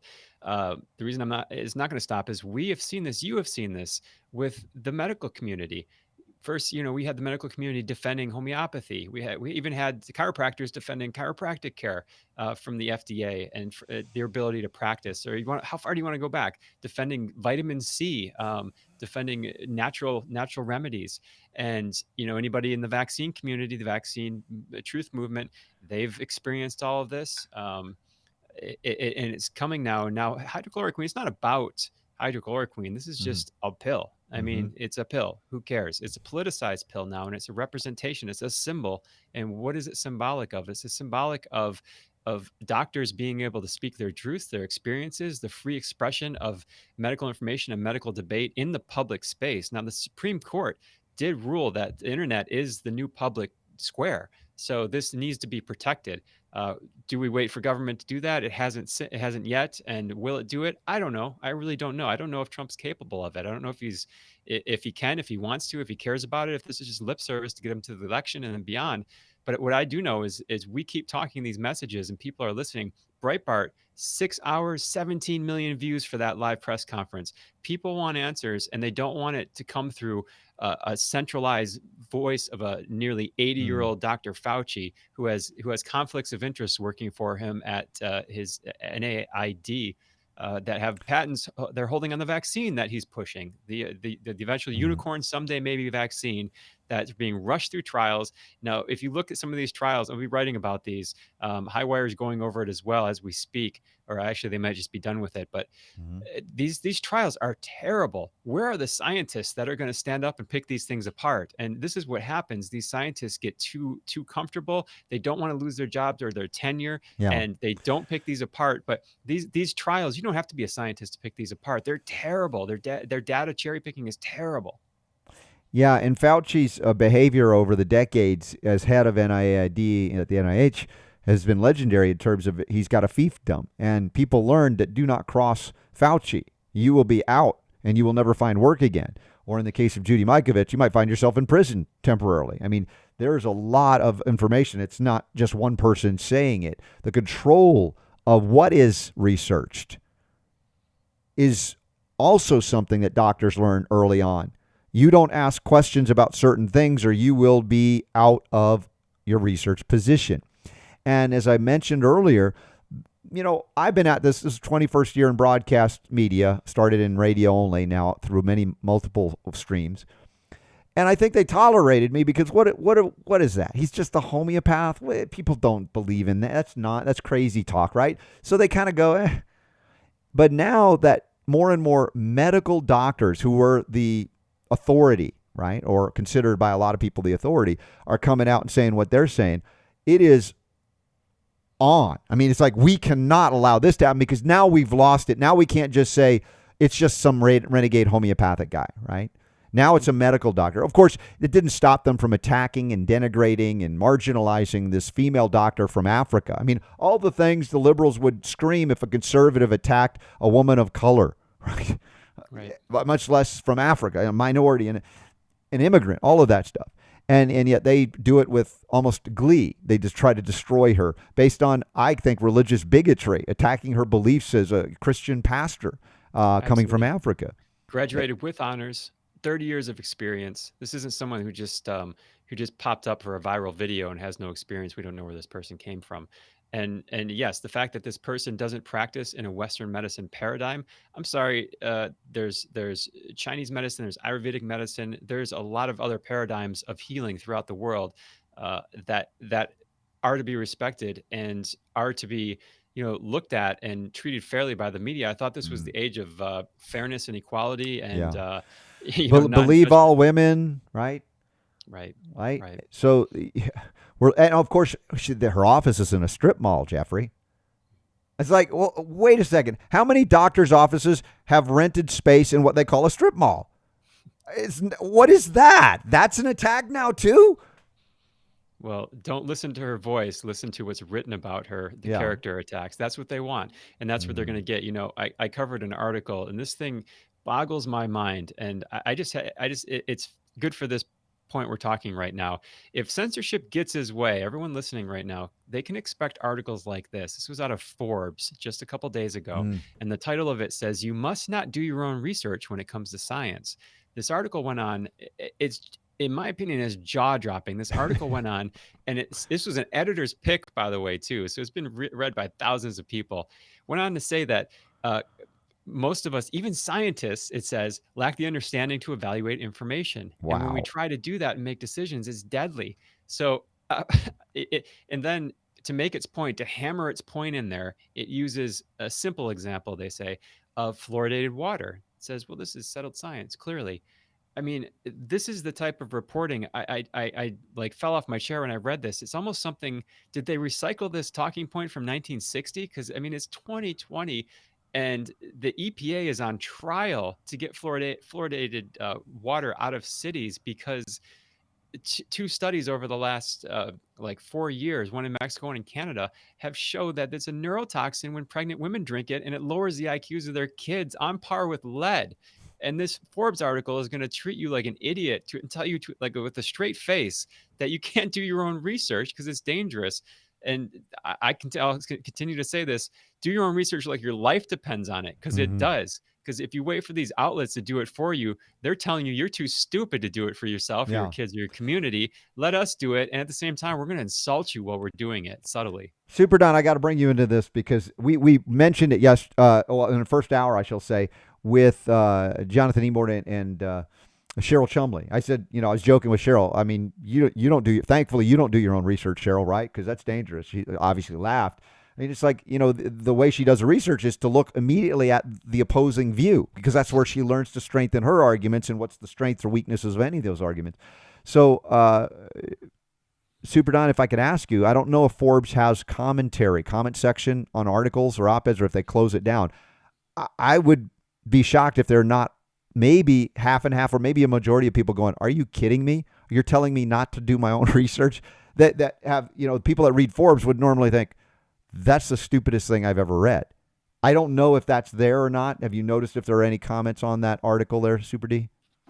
I am looking right now, and I don't see a comment section. Yes, if they do, they're ripe for destruction. Yeah, because they just don't want to deal with the comments. But the author of this article is a astrophysicist, and PhD. Yeah. So he can refer to himself as a scientist. But you're right. It's there's a class of scientists out there that basically do not like the idea of anybody looking at research other than them, because they feel like they did their dues, they went to college, they got the degree, and so that it has elevated them to a position of being the all-knowing explainer of science, and that if you don't have the degree that they have, you don't have the ability to be able to read science or understand science, and your interpretation of that science is going to be faulty. You're probably going to be suffering from Dunning-Kruger because you think you know more than they do. And they actually take offense to that thing. And that's basically what this guy is saying. But it's just astonishing to read the beginning of this article where they say that if you read the science and you research the science, is that what they said? Let's see, do your own research. Yeah. That it is dangerous, destructive, and even deadly.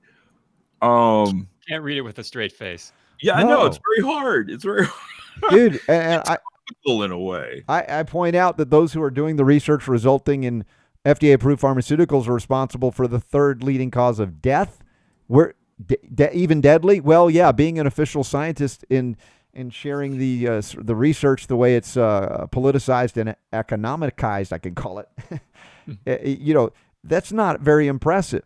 And I think that this op-ed opinion piece could be picked apart by a fourth grader going, wait a second. If you know anything about the scientific method, anybody's capable of asking questions and digging in and using critical thinking skills to pick apart something that makes no sense. Sometimes if it doesn't make sense, it doesn't make sense. It's not that you don't have a PhD. It's that they're blowing smoke up everybody's astrophysicist. Well, he clearly doesn't even understand. He uses something that he thinks he was taught. It was settled science. It's, water fluoridation. This was CDC's top 10 best achievements, health achievements of the century, he was told in school. And he says crazy people in Portland, Oregon, or Calgary, Alberta, are trying to take this out of the water because their fear of chemicals is causing them to vote this thing out of the water. But he doesn't add that 97% of Western European population drinks non-fluoridated water. This thing's being pulled out everywhere. And then the Journal of American Medical Association, Pediatrics, their head author, Patrick, we went over this on the show, that their head editor, I should say, was on a podcast, and he said, look, after reading the studies now that are out on fluoridation in pregnant women, if a woman came into my practice and was pregnant, I would tell her to drink bottled water. This stuff is this, he didn't say that stuff is scary, but he alluded to the fact that he was trained to think anti-fluoriders are the same as anti-vaxxers, and now the science is changing. And even physics, Dr. Peter Gercha, now he's been out front, he's been a whistleblower for 20, 30 years, one of the heads, now ex-head of the Cochrane collaboration. He started the Institute for Scientific Freedom, and he made a point that this editor might want to think about. He said even physics, people in the physics discipline, researchers, they share data with each other. Medicine does not do that. Medical research does not share data. And this goes back to the hydrochloroquine thing we saw with Lancet having to retract that article. When they start, everyone's asking, show us your data, show us your data. No one would show them the data to the Lancet study that led to the WHO retracting hydrochloroquine. So when they finally did, they couldn't. The company Surgisphere behind the data acquisition, they couldn't show them because it was a fraud. And this is the problem with medical research. And this is something that someone, to use this article writer's logic back on him, there's some nuanced stuff with investigation and with the medical community that he doesn't understand clearly in this article. Oh, yeah, very clear. Then we have Media Matters, which Dell opened up with today to kind of debunk those that are claiming to debunk what Dell has presented on the High Wire. Media Matters is like, you remember the first Men in Black movie? And one of the funny scenes is that where they got their news was the National Enquirer. And of course, that's the big joke because that's like, the gossip, the this and all of that. But I think the National Enquirer is way more accurate than what Media Matters does. That's kind of the smear that they did on him was so not impressive. And if you didn't catch the High Wire today, which may still be going on, I mean, I call it the censorship edition, like today of the Robert Scott Bell Show. It's a censorship edition. We're focusing a lot about that. You begin to pick apart what they're attacking, just in the same way the things that they're attacking Dr. Emanuel on, that have nothing to do with her ability and her accreditation as a physician, a medical doctor. But it's smearing, it's obfuscation, it's distracting, it's all of the things that we say, if you can't win on the merits of the argument, just try to destroy the messenger. And then if that doesn't work, then censor the messenger. In other words, eliminate the message from all platforms simultaneously, which was really unprecedented in a lot of ways, because what we learned of the 17 million views, apparently that was the fastest in YouTube's history, from 0 to 17 million. And on top of that, not only did they say no more of that video anywhere, they even, again, attacked us directly too. they went after who they are, the ISP, the internet service provider, Foursquare or something of that frontline doctors group. And they just took their webpage down, which goes to another level of concern that we should all have. Everybody and anybody who has differing views from the official stories, as Liam Sheff wrote that book, still just as important as the day it was written. Any of you could have an opinion on your own personal webpage, and that webpage is told by whoever's running behind the scenes of ISP, say, get rid of that webpage. And just like that, everything else that you've done, hopping around different media networks, and suddenly your webpage is gone. Yeah, and that goes even beyond the public square, which, again, the Supreme Court ruled should be protected, which is the internet. That goes beyond the public square because it's not a social media site. It's not a big tech site that is a private company and you're populating that site and people are discussing it. This is a private web page that you're not really putting out there. I mean, arguably you're putting out there on the internet, but you're not putting out there on social media networks for it to be scrutinized and debated. This is something that someone could just post their own personal thoughts on. So when you start getting website hosting, I believe it was a Squarespace, taking those things down, that's one step away from, I mean, that's basically as much censorship as you can get without the Department of Justice stepping in, because the Department of DOJ steps in sometimes and they remove IP addresses because, many reasons for criminal activity and so on and so forth. No, I think that this group has a major lawsuit potential. I mean, what is the basis for withdrawing your website now? He just said it's not a violation of policy to speak out as physicians about what you're doing and your successes. I mean, that one's going to be harder, as I said, to defend in a suit that says, oh, no, we've been given special protection status. I don't think that ISPs have been given that, but I didn't bring that up with Jonathan Emord. By the way, Officer Hayes, Super Don, we got Officer Hayes in the chat room. We call him our bodyguard sometimes here on the show. And he brings up a good point about not doing your own research. He brings up the fact that slaves were whipped and beat for reading. It goes to show us that the general public is not supposed to read on their own. It's clear how they view us. And I've argued that, we are in a slave system on a lot of ways, including economically, ever since they've numbered us like cattle.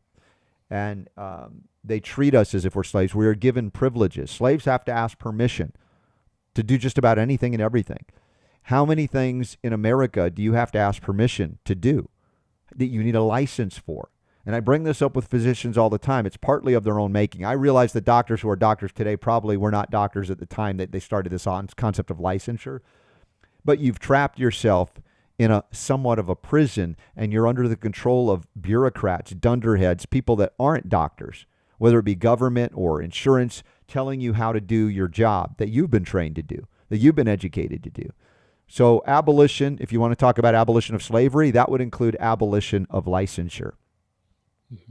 Yeah, looking throughout history, authoritarians are always there in every culture, in every historical context. There's always that trait of human nature, and they act differently according to societal norms. So, back in the early 1900s or 1940s, you would get, in the early 1900s, you had the Rockefeller cartel. You would get more of a heavy-handed aggression towards other companies, other businesses. You'd have sabotage. You'd have, also child welfare laws weren't really in place, so they were making kids work. But then, you have the goose-stepping Nazis in the 1940s. They would roll into towns with extreme force, and everyone knows what that looks like. The rule, these people are still around. The rules have changed though, because society won't allow that. If someone walked in, if Dr. Fauci walked in with boots up above his knees, with a funny mustache and started screaming at everybody, we'd laugh him out of the room. So it's a different situation here. Now think about this. I was talking to my parents about this recently. What if the COVID-19 shutdown crisis, I'm going to call it, or reaction to this thing, has caused more economic damage than any army could have done if they invaded this country? When militaries come into country, before the militaries come into countries, or while they're at war with them, they bomb their factories, they bomb their economic bases, and they starve people out. This is exactly what COVID-19 response has done. Yes. Yeah. And so we're getting that. Now, this article at Forbes, that's why it's so symbolic. They're not going to tell you not to read. They're not going to whip you. They're not going to take away your books, they're just going to censor stuff for your own. It's for your own safety. It's for the safety of children. It may harm people because you're spreading the misinformation. public good, the public health. Yes. And folks, this is why I said public health is a legal fiction. It's a legal fiction, and it's a collectivist ideal. Saying that, you get sick as a group, you get well as a group. That's nonsense. It only happens on an individual basis. Now, this is not me arguing against sanitation systems and sewage systems and better hygiene, but it impacts the individual. Now, if you put a bunch of individuals together, they're benefited, and you call that public health. But it's a legal fiction, folks, and they're controlling your behavior based on something that if you're push them to define it, they don't want to define it because they know that it's kind of nebulous. It's whatever we say it is, right? If it's vaccines today, if it's masks yesterday, right? Which is the big concern I have about where does the mask mandate lead? When do you get to take the mask off? And when we come back from this break, Jeffrey, I've got a couple of clips of Emperor Fauci being interviewed. One about masks and another about goggles. Yeah, there's more coverage that has to be done pretty soon. Body-sized Trojans for everybody, male and female. No escaping. We got that coming up? Well, not if we have anything to say about it. You're listening and watching the Robert Scott Bell Show, robertscottbell.com. Jeffrey Jaxen, our guest this hour. Super Don, making it sound so good. If you go to the show notes at robertscottbell.com, there are many links, including to Jeffrey Jaxen, jeffreyjaxen.com, and his many articles and presentations with the Highwire, Del Bigtree. And, man, there's so much more to do. We got to go to Synergy Science right now to get protection from fifth-generation wireless technologies. This is very serious stuff, and they have very serious solutions, including the things I use here on the show and at home. Key Technologies, double-blind, placebo-tested, the first of its kind. Check it out, and we'll be right back. Today, we live in an omnipresent cloud of charged particles emitted by electronic devices, electromagnetic fields, WLAN, and radio waves. These particles penetrate our bodies and heat the water in our body tissues. Recent scientific studies have shown that this particle flux not only heats the cells in our bodies as if we were in a microwave oven, but damages them as well. At Key Technologies, we want to protect you from the negative effects of such particles, so we have developed the Key Home Cell and other products. The Key Home Cell creates a protective field that works like a filter, intercepting any dangerous particles before they can enter your body. Here we have a partial look at the inner workings of the Key Home Cell. The Key Home Cell generates a charge exchange between the water tubes, thereby discharging free electrons and releasing them into the room. Within 24 hours, the Key Home Cell creates a torus field. The free electrons formed in the torus use their negative charge to bind to the positively charged harmful particles, thereby rendering them harmless to you. The torus field has an effective range of 16.4 feet above and below, and 24.6 feet around the device. The torus field created by the Key Home Cell is transmitted and provides you with protection through the walls of your home. Not only humans and animals are shielded from harmful radiation, but plants and food too. Whether mobile radio waves or WLAN, any particles that come within the torus field can no longer cause any harm to you or your family. The Key Home Cell provides you with all-around protection, allowing you to communicate with absolute peace of mind when using your cell phone or any other electronic devices. The Key Home Cell's free electrons are transmitted into the water through the torus field and repairing the water structure that was destroyed by radiation particles. Water regains its ideal vibrating hexagonal grid structure. The difference is easy to taste and can be proven with laboratory testing. This type of perfect hexagonal water structure is found in fresh spring and healing water and has also been seen in snowflakes. The same effect happens with our food, which also contains water. The Key Home Cell greatly reduces radiation exposure from cell phones, laptops, WLAN transmitters, mobile terminals, and other sources of radiation. The Key Home Cell drastically reduces the thermal stress on your body tissue. It is very fast and very easy. With the Key Home Cell, you will experience a new quality of well-being within your home and more life energy without any unhealthy exposure to radiation.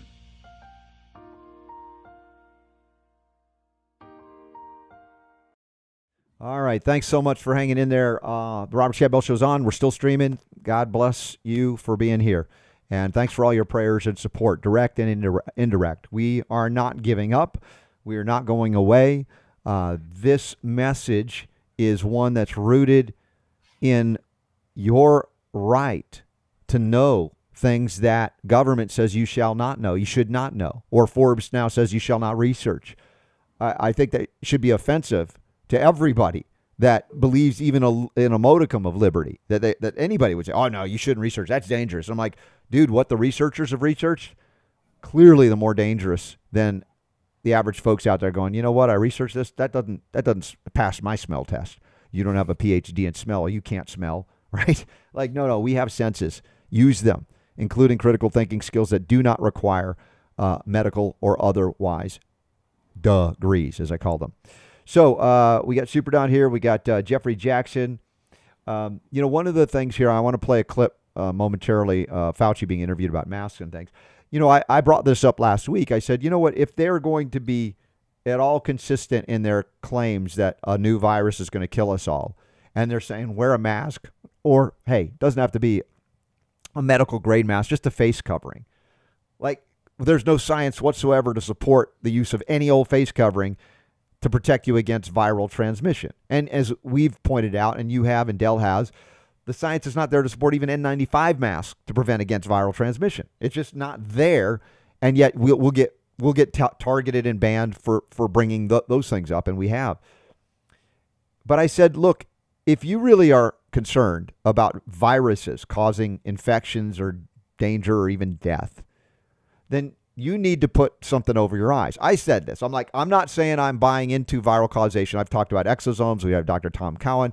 And even if it were a viral issue, I have other methods by which I could stop viral replication, whether it be selenium, silver, etc. So I'm not at all concerned in that regard. But if you fully believe what you're saying, Fauci, then you should come out and say everybody needs goggles. And funny enough, he must be a fan of the Robert Scott Bell Show. Give a listen, give a watch to this. Pretty stunning what Fauci says here. I think we're going to get to a point where eye protection is recommended. It might. I mean, if you really want perfect protection of your mucosal surfaces, just for your audience, Jen, as you very well know, you have mucosa in the nose, mucosa in the mouth, but you also have mucosa in the eye. And that's one of the things that, theoretically, you should protect all the mucosal surfaces. So if you have goggles or an eye shield, you should use it. I mean, it's not universally recommended, but if you really want to be complete, you should probably use it if you can. It's just that it's so easy for people to just make a cloth mask.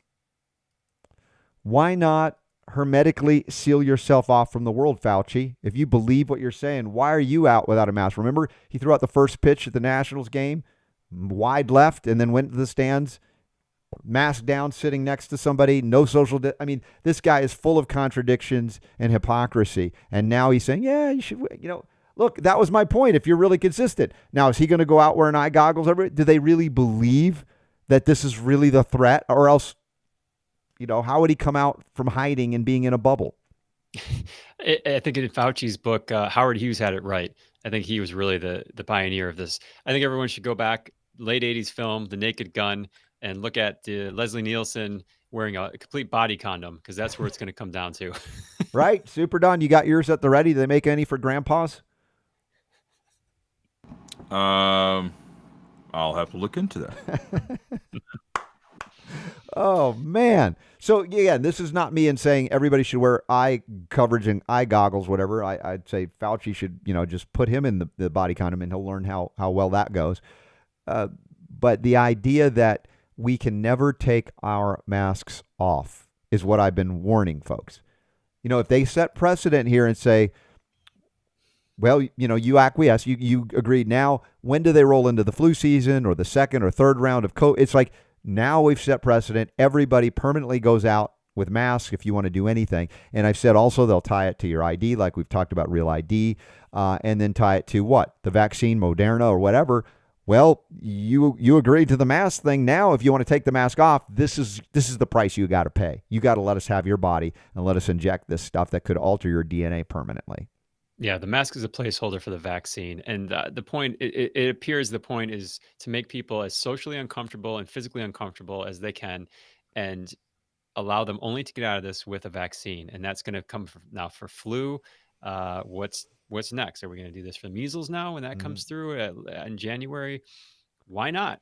because they're just going to get vaccination rates. They tried to get vaccination rates up by censoring everybody, calling people anti-vaxxers and telling them they spread misinformation. That didn't work. You got people at your courthouses and state houses protesting by the thousands and knocking on your windows, killing the bills left and right. Look at New Jersey last year. So this may be the next operation we're seeing coming down, and who better to deliver it than Mr. Swine Flu Pandemic, Dr. Fauci? Maybe he can get some narcolepsy. Yeah, the sky is falling. Perhaps it's dropping goggles and body condoms on us all. Check out what Fauci is telegraphing for flu season right now. Hoping that there are two things that go on, that the wearing of masks and other coverings, as we just discussed, are going to not only protect us against COVID-19, but also help protect us against influenza. So we may find a secondary benefit of the lessons that we've learned over the past 6 months. That's one thing. The other thing is that it is inevitable that we're going to have some degree of flu because we have it every year. So that's the reason why we're encouraging people to get their flu vaccine, because you have two circulating respiratory-borne viruses, that really confuses the situation, because you're going to be having people, Fauci. And the symptomatology is strikingly similar. It diverges off after you have other manifestations, but the initial symptoms of presenting with coronavirus infection and influenza can be really quite similar, so it will be complicating. So go out there and get your flu shot when the flu vaccine becomes available. What will that protect us from? I wish it would protect us from him. I might consider getting one, but no, that's not going to happen. What is he saying there, right? It's interesting because his argument now, is it a scientific one? Is it a political one? Is it an economic one? Your immune system is going to be confused if there are two viruses at the same time. Does he not know there are trillions of viruses in, on, around us all of the time, or exosomes, or, protein sequences, whatever you want to say. And for him to make that statement, who is this guy? This guy is a doctor? This is the guy who's the smartest scientist and been 40 plus years in our government directing our health policy from behind the scenes, sometimes in front of the scenes? I think it's safe to say it's not an economic statement, because his track record is horrific with economic decisions over this pandemic, or whatever we're going to call it, crisis, reaction, overreaction. Spoken like a true salesman. Get your vaccine while supplies last. I mean, come on, let's get down to business here. Let's get real about this. This is the same guy in April that was telling people that they can still use their hookup apps to meet people anonymously and hook up with them on whatever it was, Tinder or something. Yeah. So now our immune system can't deal with two simultaneous viruses out there in the world. Okay, well. Well, Fauci has spoken, so it must be true, right? He's the guy. You can't question him. To do so risks what? Banishment from YouTube, Facebook, Twitter, etc. And he made the most idiotic, unscientific, unsubstantiated, anti-medical intelligence information or statement ever. Oh, if there are two viruses, it'd be too much. It's like, he said that. I don't know if anybody caught how stupid of a statement that is. God forbid that the common cold circulates with, strep throat or anything else it's been circulating with since the beginning of time. I guess now we're just going to start to focus on that because we have the masks to do it. Just incredible, isn't it? Just incredible. All right, Super Don, dude, this is great. I feel like I'm breathing a bit of a sigh of relief. I know it's sort of temporary because, we're going out live through all the stream channels today. But as we've seen with our buddy Del Bigtree and others, Mike Adams and Alex Jones have been deplatformed, etc. Somebody had said, hey, if you just get your own server. I saw that comment. But if you're not in control of the ISP, as you say, you can have your own server and they can just shut you down even if you have your own server. Yeah, I mean, and listen, we know people that have been trying to overcome that situation, but it's right. We had a conversation with this morning with someone else and about this topic, and he's basically the analogy was using like the highway or street. It's like there's just one street, right? And that's the internet. And you can have a website, you can have a server, you can have whatever, and you're doing what you're wanting to do. But ultimately, they can block that road so you can't even pull out of your driveway, right? Which would be cutting off the internet. And that's something that everybody has to rely on to do the things that we're doing. So ultimately, they do have the control to shut things down if they choose to. Now, have they done that yet? We've heard stories and talk about an internet kill switch. Does it exist? I think it does. I don't think it's that difficult to do if they wanted to. So it's an interesting uphill battle that we've got ahead of us here. Yeah. Well, I got some breaking news from the team, the Highwire team. So our episode just got pulled from Facebook. So what we'll be doing is putting that directly on the Highwire website. That's thehighwire.com. So I don't know any details of it yet right now, but and Brighteon too. The archive will be on Brighteon. Yeah, Brighteon, band.video. And I know there's a couple other platforms. You can still watch it, as far as I know, on Twitter. It's still up a live stream on Twitter at the Highwire Talk. I'm sorry. But the episode it was completely pulled off Facebook, which, kind of unsurprising, anticlimactic there because, because we were telling truth. I was going to say, I almost made apologetic for the censorship. I was going to say, because we played the doctors, frontline doctors. That's automatic now. We know that shouldn't get, that's automatic now. So, and we actually did a beyond that, a more evil deed is we interviewed one of the doctors and one of the organizers. So my gosh, that's and I want to do that too, but I know that'll guarantee us getting banned. But we need to bring these folks out into the light. As the more they try to censor it, the more. And I did notice that a lot of folks that were fans of this show and others just sharing it. I say share it faster than they can ban it. And then it becomes more obvious. Now, you're not going to get mainstream reporters going, oh my gosh, did you see the interest in this video? I mean, they do acknowledge it went to 17 million. And I'm thinking, you shouldn't have even said that. You should have just said, hey, it was out there. We shut it down fast, right? Because now suddenly, 17 million. When's the last time CNN, MSNBC got 17 million viewers? Right. Streisand effect. This is what it's all about, people. Suppress as long as they keep censoring it. No weapon formed against me shall prosper.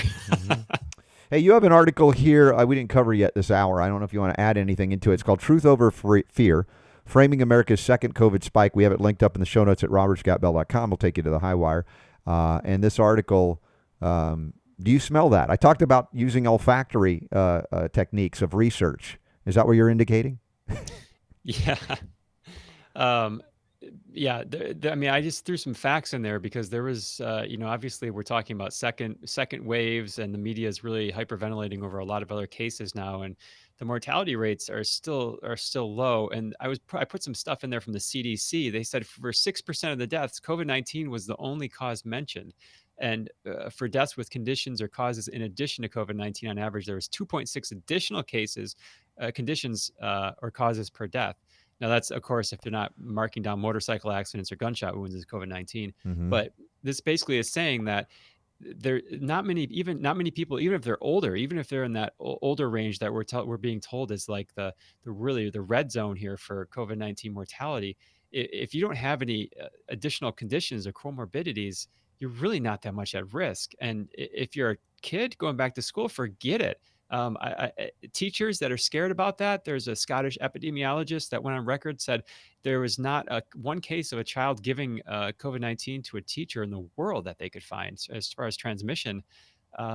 So this is, then also in this article, I went into some of the reporting. You have Florida saying that a lot of their labs are only reporting 100% positives, which is impossible. The labs are calling people and telling them that you're positive. I know you covered this without even taking the test, without ever having. Jeffrey, I had a meeting with independent health care providers last night. It was an impromptu meeting I had just heard about, and it was a great meeting. Nobody wore masks. There was about 24 of us, gathering around, and afterwards shaking hands, hugging, talking right there. And it was fascinating because some of the folks in there had direct knowledge of them sending people, because it was required for work, to go get a COVID test. The line was too long, 45 minutes. They had registered in line. They went home. They didn't get the test. It was ridiculous. They couldn't stay. And at least 5, maybe it was 6 people that they knew personally received a letter from the health department where they went that they were positive for COVID-19. Now, there was another element to this that we learned that I hadn't heard about, that apparently it was policy, or it is policy, if somebody is in line for it and doesn't get tested, that they're automatically sent a claim or statement that they're positive. Now, for what purpose, we can go into why they would do that. But how is this a legitimate test, even if they got the test, was always my point. I always start by saying, okay, people died, there's stuff going on, not disputing that.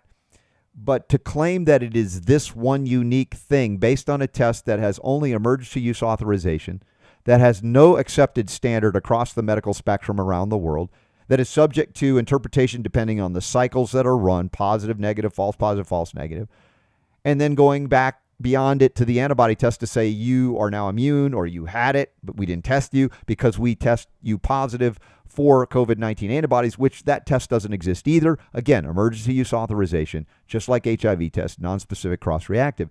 And I'm like, I can't give them the leap that they make. And Super Don, did you hear this? Fellow talk show host Herman Cain just passed away. Herman Cain. He ran for president.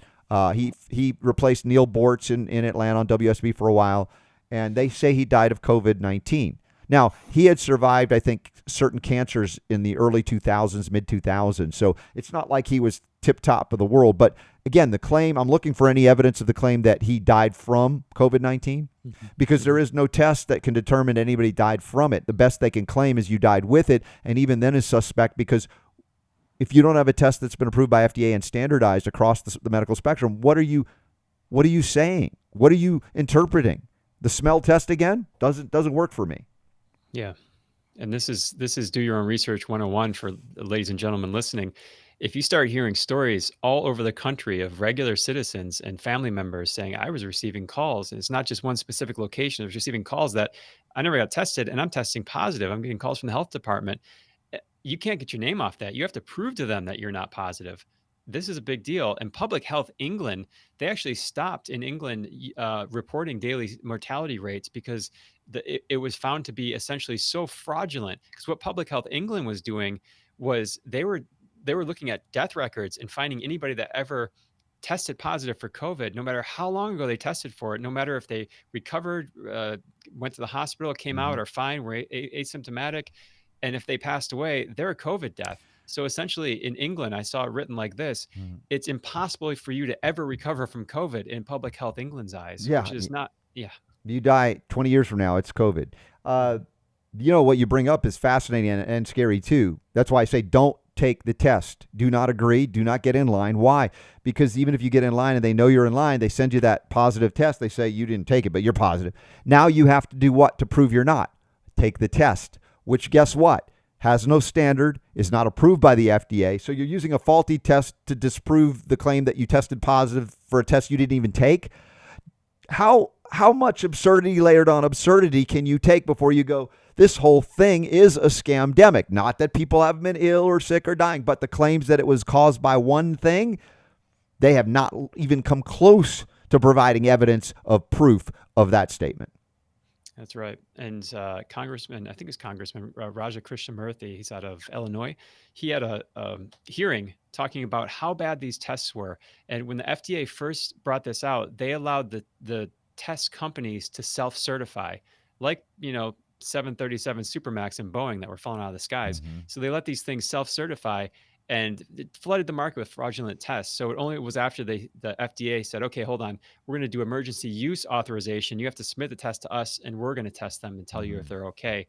When they did that, about 90 to 100 of them immediately left, and a lot of them were for China, immediately pulled them from the market because they knew they were fraudulent. So, all of those things you brilliantly listed about the issues with these tests.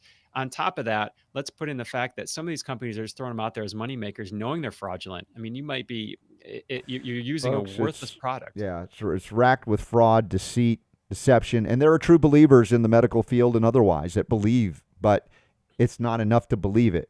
Prove it. Where's the evidence? Show it. We cover that here on the Robert Scott Bell Show, 2 hours plus a day, 6 days a week. Jeffrey Jaxen, my guest. If you want to hang out for a few more minutes, we're going to take a break. UK Health Radio has to drop. We were just talking about the Brits and those tests. Thank you very much.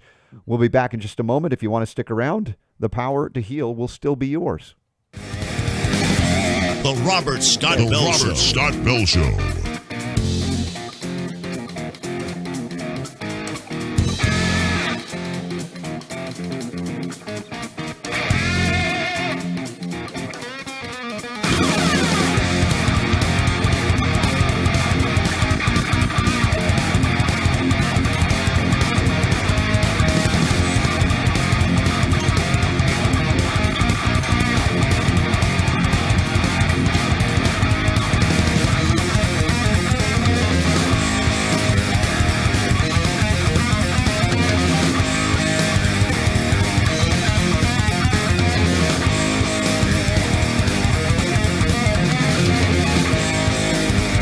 The Robert Scott Bell Show. Scott Bell Show.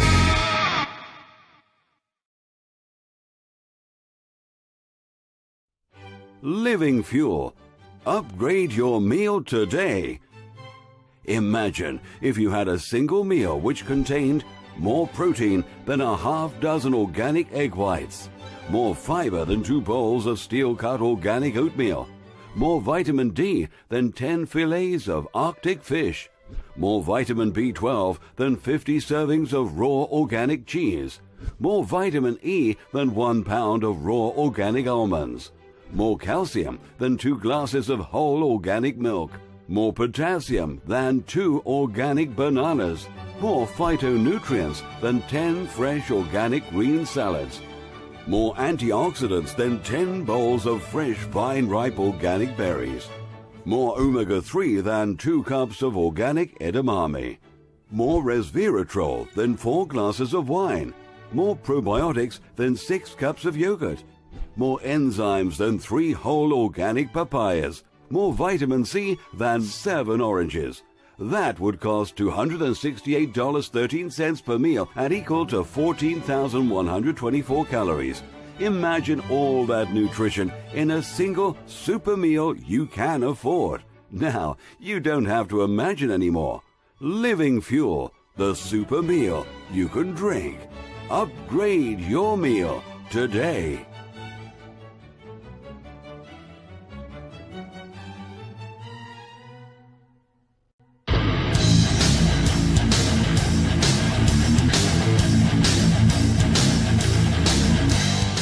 All right, here we go. We're still on. Our friend, our good buddy, my brother, Michael Bolden from the 10th Amendment Center is still out there. And he says, wow, it's good to see you guys are still going strong. Now, Super Don, clearly, if we had put that, you know who that doctor's name from Cameroon in the notes.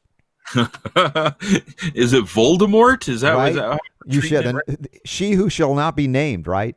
Name. If we have doctors on, medical doctors that actually claim that they are succeeding in treating COVID patients without fail, and they're recovering, then we wouldn't be on right now. And who knows if after the fact they're going to go, oh, we didn't like what you said today, we're going to take it down later, because that's what happened. Like I said, who knows, man? Who knows at this point? If let me see, look, here's the deal. Let me put this up on the screen. I've still got this loaded up here. Okay. This is a letter that we got yesterday in regards to our live stream that was pulled off the air by YouTube.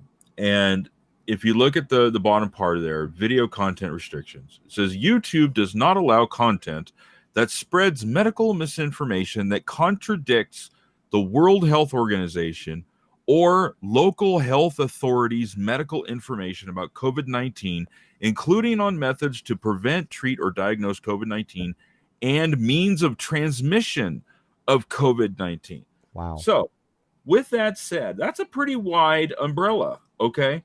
With that said, if you got on YouTube and you said, masks suck,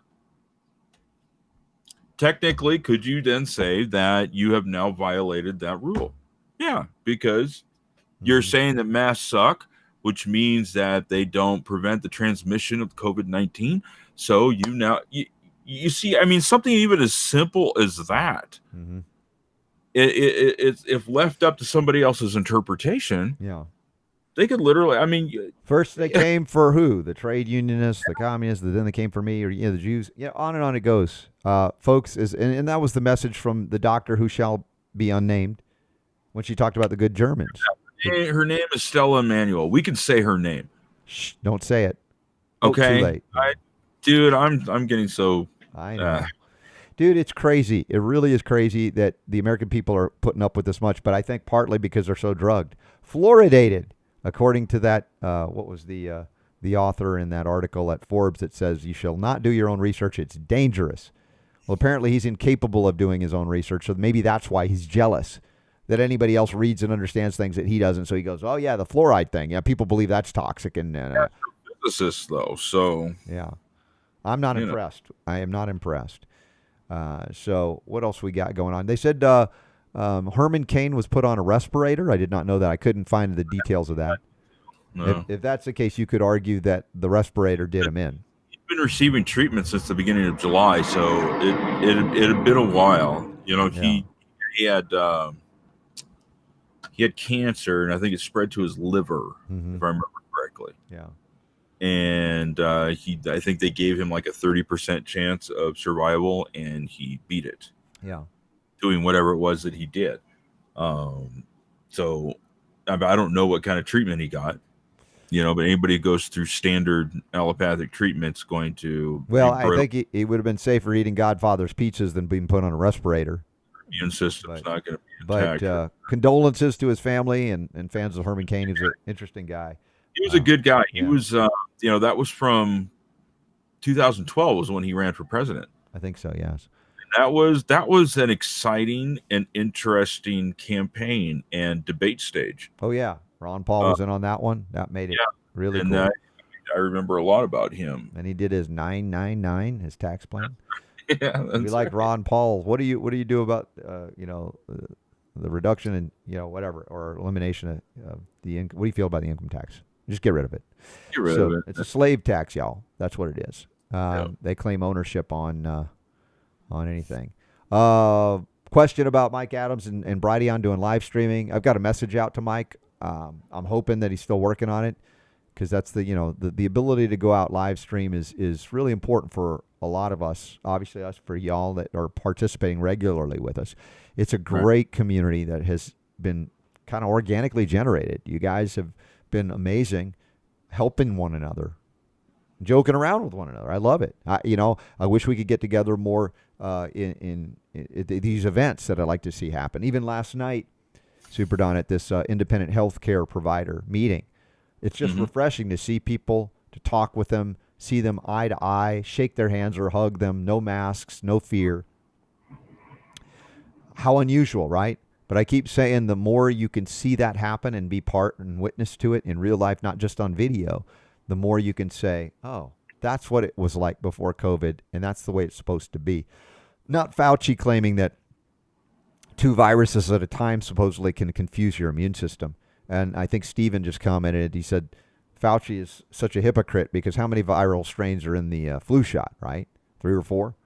I mean, is that not confusing? Oh, no, it's only if you get it airborne in your eye or something. Oh, man. Just incredible. Yep.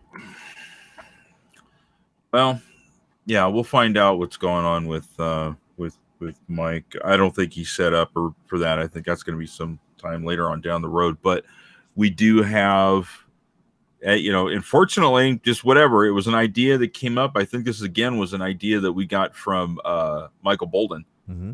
And talking with him about setting things up so that we could broadcast on multiple platforms.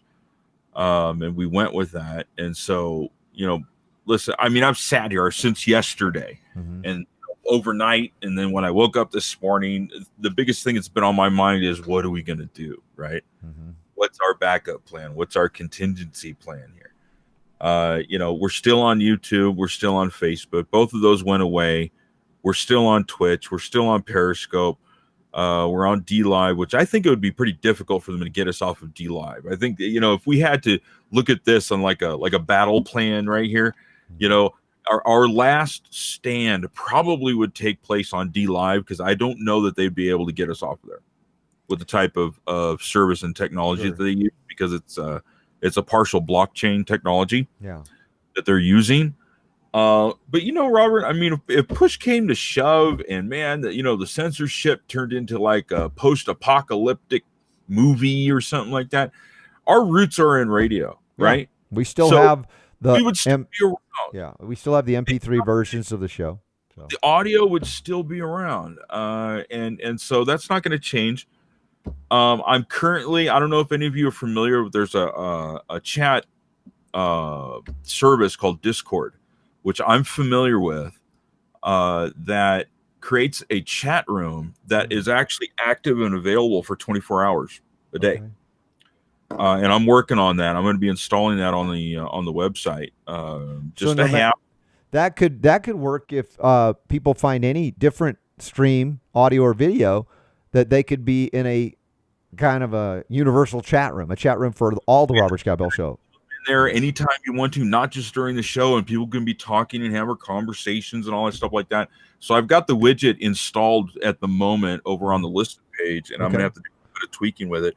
But we're these little things, when we learn about these things, and we'll get these things plugged into the show to try and do everything we can to try and keep in touch with you guys. Yeah, because we're not going anywhere. Doesn't matter. What's going on right now with YouTube.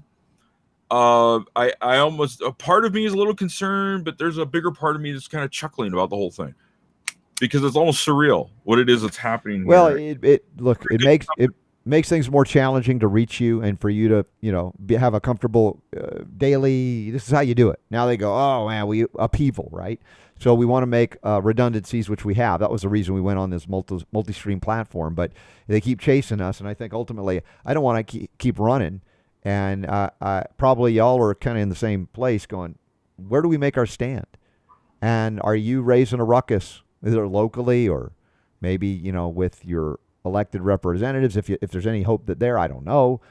Senators all the way up to the president. President Trump has done that executive order. It's still, it's the FCC. You throw the FCC, which is a real political group. And Emord knows about them. He's dealt with all these boneheads. So the solution is the innovation. How do we out-create? Is somebody set up their own ISP, which is a huge undertaking? That's not a small little thing. Or do we go pirate radio style? I don't know how that manifests today, but freedom finds a way to break out every time they try to squash it. Yeah. So they're not going to succeed. The more they fight against it, the more they censor, the more people are going to come on over and say, hey, the water's warm and it's not toxic and I feel better. And we like hanging out with Super Don and Robert Scott Bell on the show, right? Oh, I missed this story by Jeffrey Jaxen when he was here.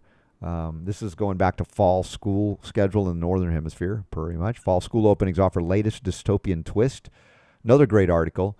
Tufts University will be testing students for COVID twice a week. See, this is it. Tufts University is considered kind of an egghead research university. Right? Eggheads. We talk about PhD level, MD level stuff. I mean, it's really respected. Yet, how stupid are they to subject students to a test that is not approved by the FDA and has no standard to determine what? And I know some people go, Robert, you're nitpicking. Stop it with the whole test validation and standardization. I'm like, no, I won't. Look, what I'm saying doesn't discount with another valid proof that COVID-19 does or doesn't exist, or that it does or doesn't have anything to do with what's happening. So be clear about what I'm saying here. I'm just saying they don't have evidence to state definitively that that test determines presence, absence, much less multiplication on presence, active replication, quantitative analysis, severity. None of these things have ever been standardized or tested in a double-blinded or even blinded, single-blinded fashion. So if you are into science and eggheadery, you should be embarrassed if you're embracing this test as a legitimate test that can definitively tell you yes or no on anything. That's my point. Somebody might come up with a proof that goes, see, Robert, now we have a standardized test that shows all, and I'd be going, all right, it's there for real. Let's look at it. I don't have a dog in the fight per se, other than the love of liberty, that even if this is that I would abandon liberty because I'm afraid of the virus. No, even if they were able to prove that test is accurate, on and on and on, it still is 99.8% live. Vast majority of that percentage hardly have, if any, symptoms at all. and we shut down the economy based on what? This is a war as if there were an invading army. But the invading army are doctors and PhDs and bureaucrats that are using our fear of germs to do what the USSR couldn't do and China couldn't do other than through debt, right? But that's another story through the Federal Reserve and the World Bank and the International Monetary Fund. It's a good story, an important story. But what they've achieved is something armies with weapons that shoot things could not do, other than the armies of doctors with weapons called vaccines may do if you fall prey to this fear porn leading to mRNA alteration of your genetic code through vaccinations that have never before ever been tested on the public. So that's what we're looking at, and that's why I want to clarify what I say. When I bring up and people get annoyed, Super Don, do you get annoyed with me when I keep bringing that up about the test? It's okay if you do. I was just ignoring you. It's okay. fine. All right. That's better. But yeah, if you really engage in eggheadery and science and medical doctoring, why is that not an important starting point? I can't leap over it. Why do you? No, I'm sorry. Not going to happen. You got to do better. And I'm embarrassed for you doctors and scientists who won't stop and go, oh, you mean, yeah, no, it's not been approved. There is no standard. Well, we can make speculations and theories and hypotheses, but you can't state facts based on that test.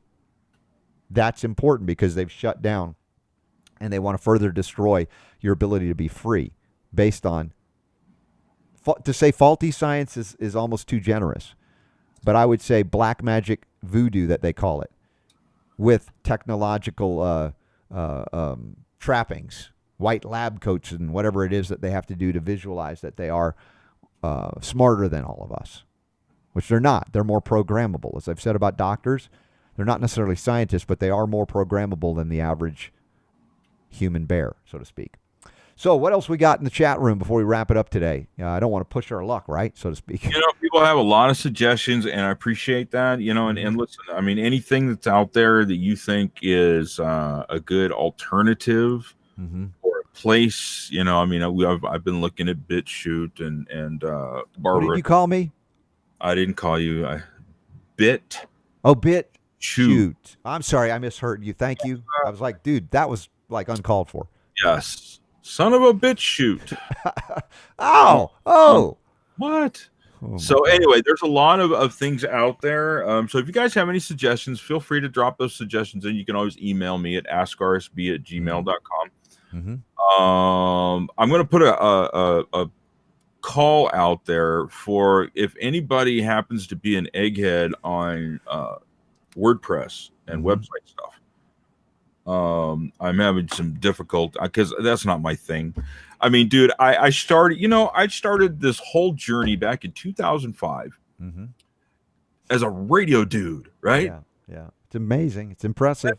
Websites and marketing and email stuff and whatever like that. I've had to kind of just wing it, as far as figuring out how to do this stuff.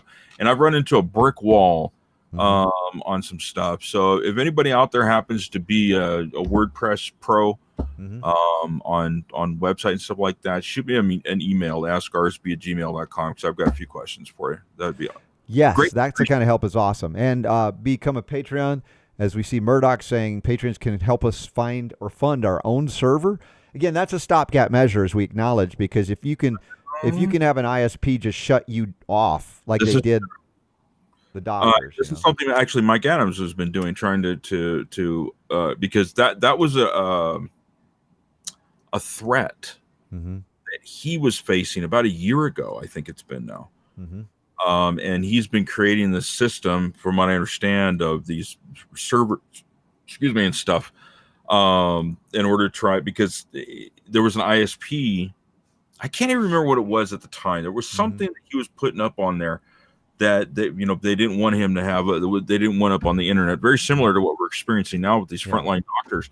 And he was threatened with his upstream ISP service. Right. I remember. Shutting him down, and so he's worked very hard at trying to create a situation where they can't do that.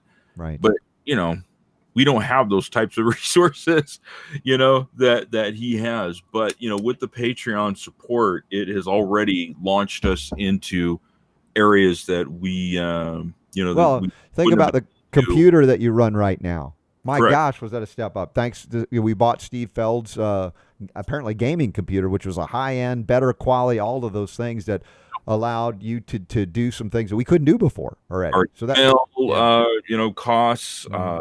the technology and the services that we use for broadcasting the audio stream, Mm-hmm. for broadcasting on multiple platforms. This is all stuff that you guys are making possible by being Patreon supporters.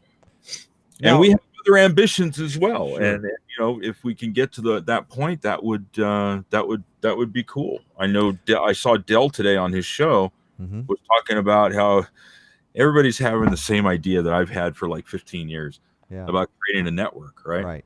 Yeah. It's Someday- still subject to attack, as we know, and we got to think strategically about that. Let's see what else. Christine says she'll ask her hubby to reach out to Super Don, probably on maybe some help that you were asking for, which is great. Cool. Ron A is saying I should get on Daystar for an interview with Marcus and Joni Lamb.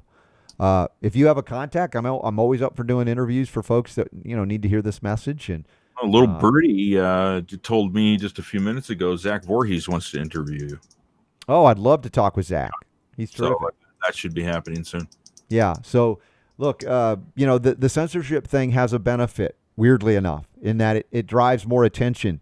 Maybe there are a lot of new folks that have joined to watch because they heard even Del Bigtree said, Robert Scott Bell is being banned by, Facebook, et cetera.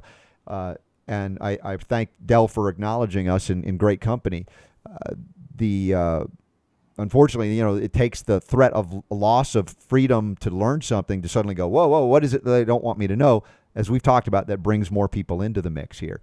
As we said, we try to be redundant in our ability to deliver this message. So if any one or two things go down, we still have these other options for now, but we still got to think forward ahead, and we're always open to your suggestions.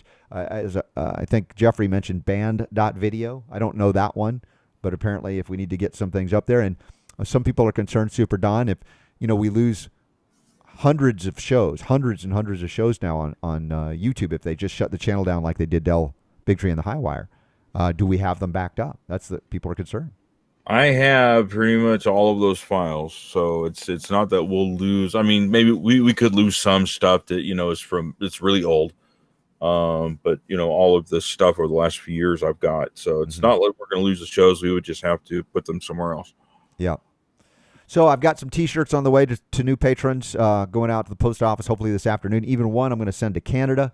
I appreciate our Canuck supporters on Patreon. And y'all know who you are. Wayne and Lorraine. Thank you very much. We'll be going out soon. And then if the demand for T-shirts keeps going up, I'll have to make another run. We'll have to figure it out. Well, and then I'll get more sizes. Somebody sent me, and I can't remember who it was. But forgive me if I'm having a brain fart at the moment. But an option where we could make shirts available in different sizes and colors, and even maybe a few other things with the logo on it. Yeah. We'll have to talk about that. I sent you that link, I think, this morning or last night, like that. But it's something. This one is a green. What size is this? This is a green large, just for an example. And the back side, this is Steve Feld design. Very cool stuff. Makes me look totally cool, which I'm not. This one's a maroon. What an ultra maroon. What a maroon. Right? I hear Bugs Bunny's voice. So if you're really tiny or you have a child, this is an extra small, a maroon one. This is kind of cool. So I've still got some extra smalls. I think I got some smalls, maybe a large and an extra large, but mediums we're out of. We went out fast. So we're dwindling the stock. So we're going to figure out a way if you want to do those. And, of course, Marina wants V-necks. So the next run, I would see about doing more V-necks because they seem to be popular with the ladies, Super Don, and who am I to discriminate? Yeah, and this other thing I was talking to you about would make available things like hoodies and stuff too, which would be cool. I think people might think so. We'll get it figured out. Oh, band.video is Alex Jones' site. Okay. Yes, I don't think we've ever put stuff up there. Murdoch, yes, I would love to get on with Brian Rose at London Real. Or is it London Real? But he's doing good work. I don't know what his method is of getting out there, but he's done great work. He's interviewed Dr. Batar and a lot of our friends, Dr. Sherry Tenpenny. Speaking of Dr. Sherry Tenpenny, we need to reach out to her. I don't know if she's been slack or we've been slack, but we got to get her back on soon. Okay. And let's see what else is going on. So, yes, thank you for helping us to be do the PR that we can't do. Do we rely too much on y'all? You tell us if we're a burden on you. We don't want to be a burden on you, but we appreciate you so much. Can't imagine. Or can you? Maybe you can't imagine. All right, with that, we got some bonus time. It's like, I'm so happy that we're on the air and we haven't been censored, quote unquote, yet, that I just want to keep going. We're going to stay on the air till, no, it's not a telethon. We're not doing a telethon. So links are up in the show notes, including some of these stories we've covered. A couple of them we didn't get to today, anti-maskers, anti-vaxxers, whatever. We got choosetobehealthy.com. We got the CBD plus CBD oil. They've come up with a new product for the immune system, and I think we talked to who was it that we talked to about that? The immune system, the three-pronged approach. That was Miles, wasn't it? Yeah, we had Miles on. Surreal. Yeah, he was great. But yeah, pluscbdoil.com, 15% off if you're an ongoing customer, 30% off with RSB 30 on your first order. We still got free ounce of kratom. There's some living fuel from Casey Krejci. The Sleep Summit is still going on. If you haven't signed up, sign up. I am on, I think, might be even today. If Tomorrow. It's not today, tomorrow. It's tomorrow? Tomorrow. I don't know. It's today or tomorrow. So, but y'all sign up. Time Yeah, you said it's free.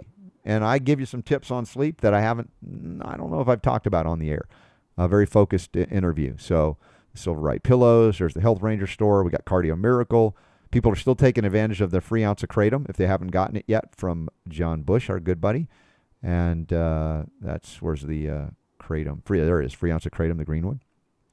And there you go. Trinity School, Key Technologies, Echo Water, Patreon, Dr. King, and Limbic Arc, which I'm testing out, Super Don, some new Limbic Arc quantum signaling. Strength, I think, is one of them, because I'm working out a lot. Focus, I got to stay more focused, right? I'm all over the place. And I forgot one other. And so we're continuing to work with it. It's fun, actually, because you have a lot of control over what you want to try and pay attention, and not maybe something that's as a subscription service to tap into all kinds of things that'll help you. You can click on that link and sign up. Anyway, that's it, Super D, unless you got something else from the chat room or from you. Nope, I'm good. So tomorrow we've got Morley Robbins coming back, and he promises me he's got something that we're going to need seatbelts, wearing seatbelts for. And this pertains to the molecular mechanism that causes autism. Oh, okay. Another layer of the mechanisms. All right, let's check it out. To what does this pertain? You remember that? It sounds familiar. I think that was Serge in Beverly Hills Cop. Beverly Hills Cop, where he wanted to give you an espresso with a lemon tweet. Oh, yeah. Oh, it's no problem. Lemon Remember tweet. that? He was lemon twist. That was a classic absurd character that he created in that. That was very funny. All right, y'all. Thank you for being here. Honestly, thank you so much. Like I said, we'll see if they remain up in archive forms in the places that you're used to going. But remember, Brighteon is our most primary backup. That we'll hopefully get everything uploaded. Right now, it's going there. So yeah, that's our number one site. Thanks to Mike Adams, the Health Ranger, for that. So thank you for helping one another as well as helping us out and bringing the power to heal back to you, just as a reminder. So with that, let's sign off, y'all. See you tomorrow, less than 22 hours from now. Thanks for being here.